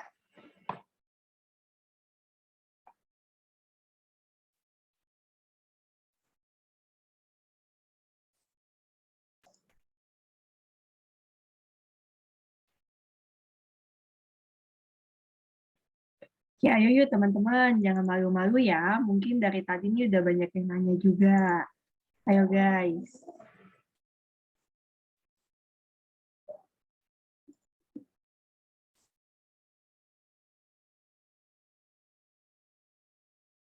Oke, akhirnya ada raise hand nih Kak. Oke, boleh nih dengan siapa di mana, boleh disebutin dulu nama dan asal kampusnya ya.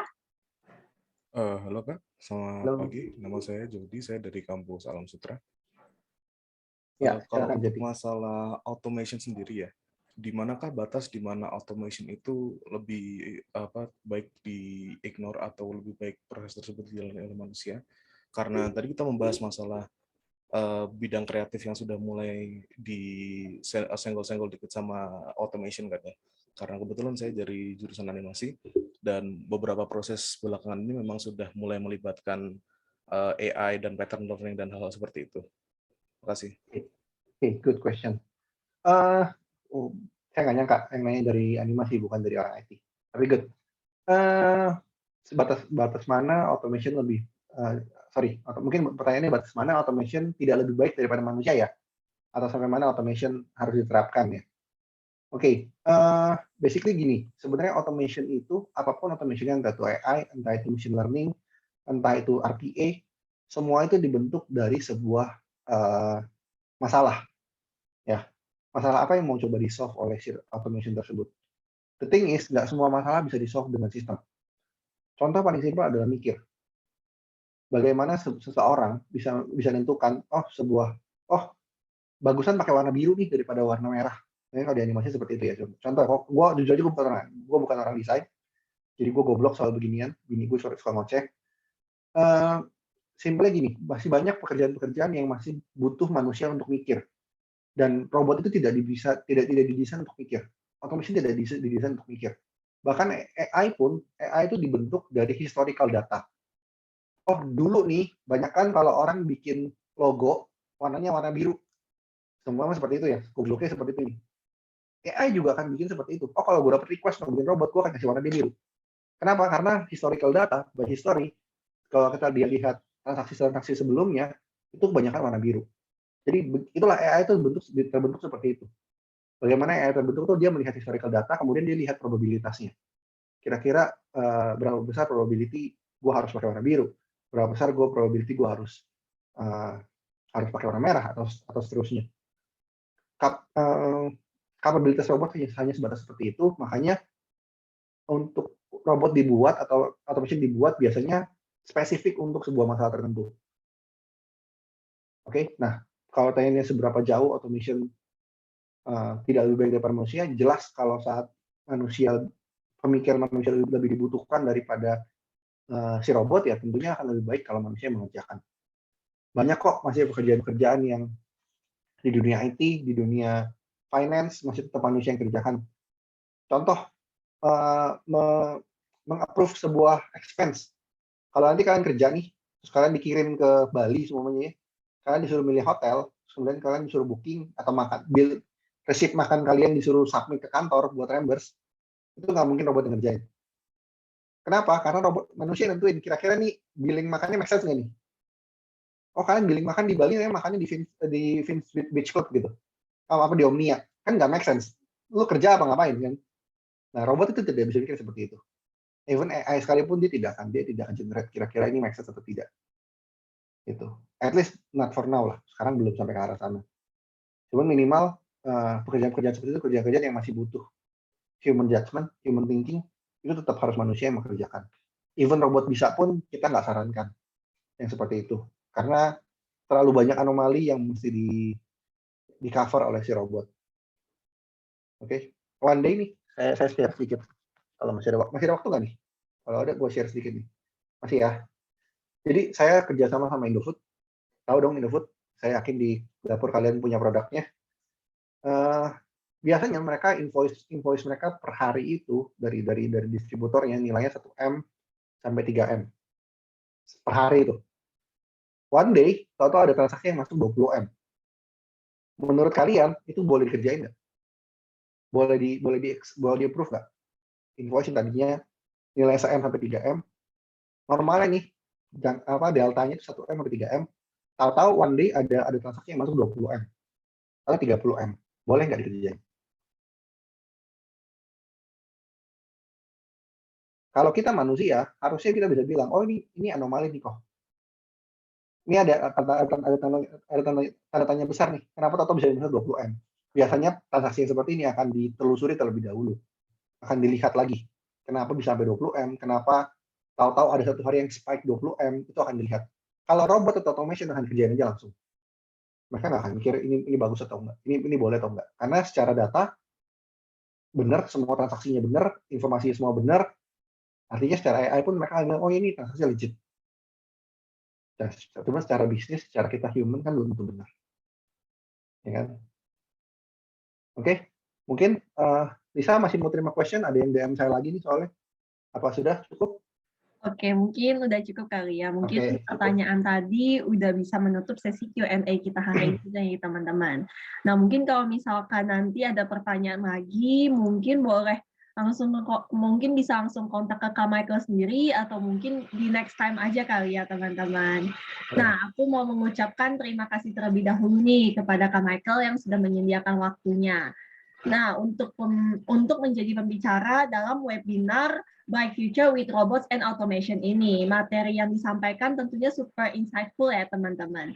Aku rasa jadi lebih aware sih tentang pentingnya robots and automation untuk di masa depan. Mungkin boleh nih bagi teman-teman yang merasa sama kayak aku, boleh langsung dikasih aja kali ya reaction-nya. Boleh jempol, boleh love, atau boleh apapun nih teman-teman. Biar aku tahu nih kayak kalian masih ada di sini gitu loh kayaknya. Oke, coba aku mau lihat nih reaction-nya. Oke, ini kayak udah pada mulai bereaction ya kayaknya. Oke, thank you ya teman-teman atas responnya. Nah, berarti ternyata banyak juga nih yang ngerasa sama kayak aku. Nah, mungkin untuk sekarang, untuk Kak Michael, belum boleh live dulu ya Kak, karena nantinya kita bakal ada sesi dokumentasi. Nah, untuk teman-teman Binusian, di akhir acara nanti juga akan ada exit ticket yang harus kalian isi ya, jadi jangan live terlebih dahulu. Nah, teman-teman, sebelum aku lanjut ke acara selanjutnya nih, aku pengen mengucapkan terima kasih dulu nih kepada media partner yang sudah membantu kita untuk mempromosikan acara kita hari ini. Kita akan berterima kasih kepada Bina Nusantara English Club, Bina Nusantara Computer Club, Sunip Curhat, dan juga Pengabdi SAT. Nah, sekarang kita baru masuk ke sesi dokumentasi bersama pembicara hebat kita hari ini nih, yaitu Kak Michael. Yuk, bagi kalian yang belum menyalakan kamera, boleh langsung on cam dan bersiap-siap untuk berfoto bersama kita ya. Apalagi kan ya kita satu frame dengan Kak Michael selaku RPA Engineer at UiPath Indonesia.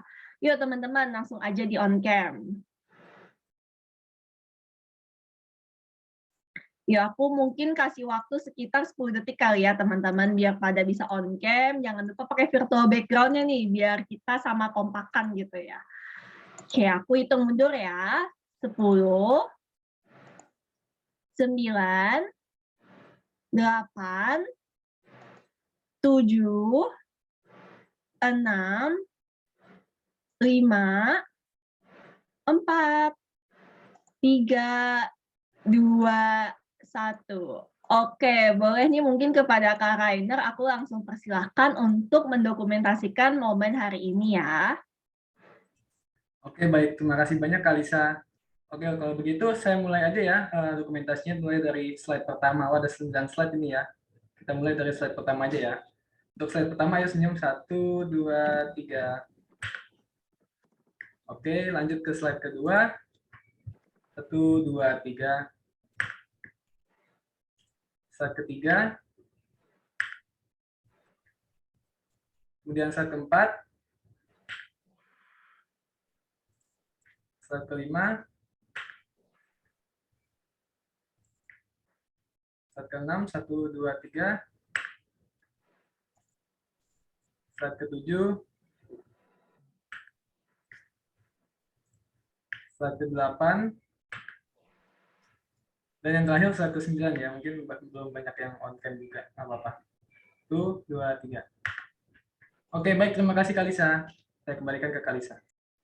Oke, thank you ya Kak Rainer atas dokumentasinya.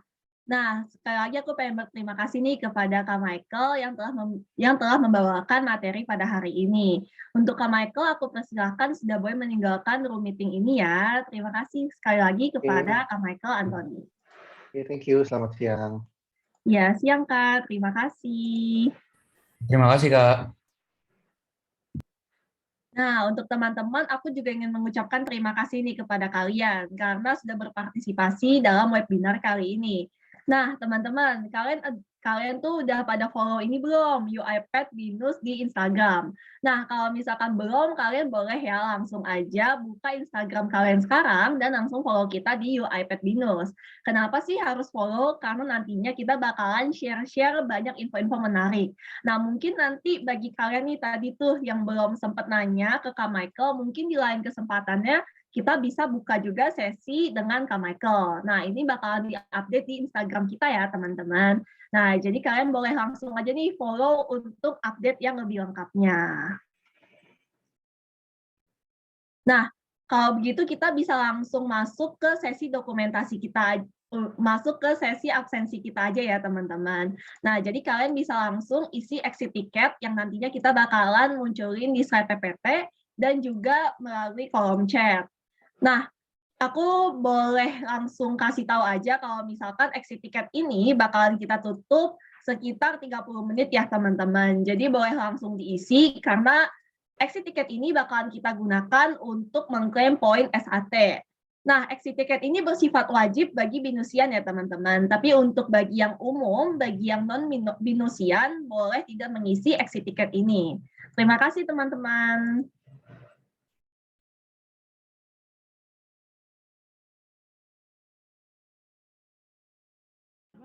You were trembling, you couldn't handle the hot heat rising. Baby, I'm rising. I was running, you were walking, you couldn't keep up, you were falling down.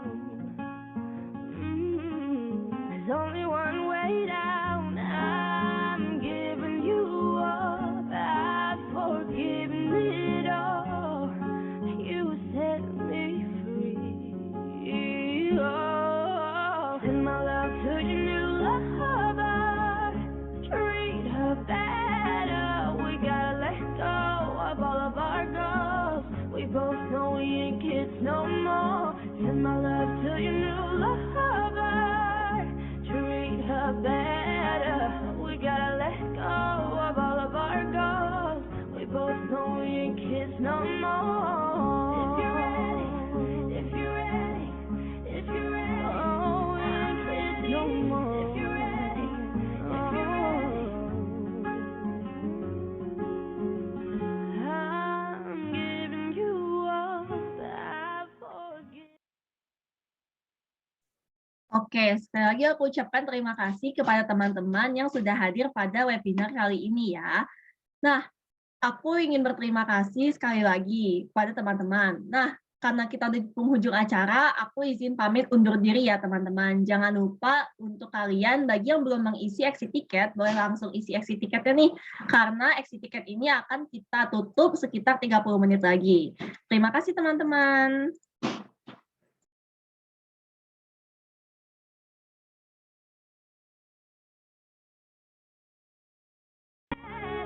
We gotta let go of all of our goals. We both know we ain't kids no more. Send my love to your new lover.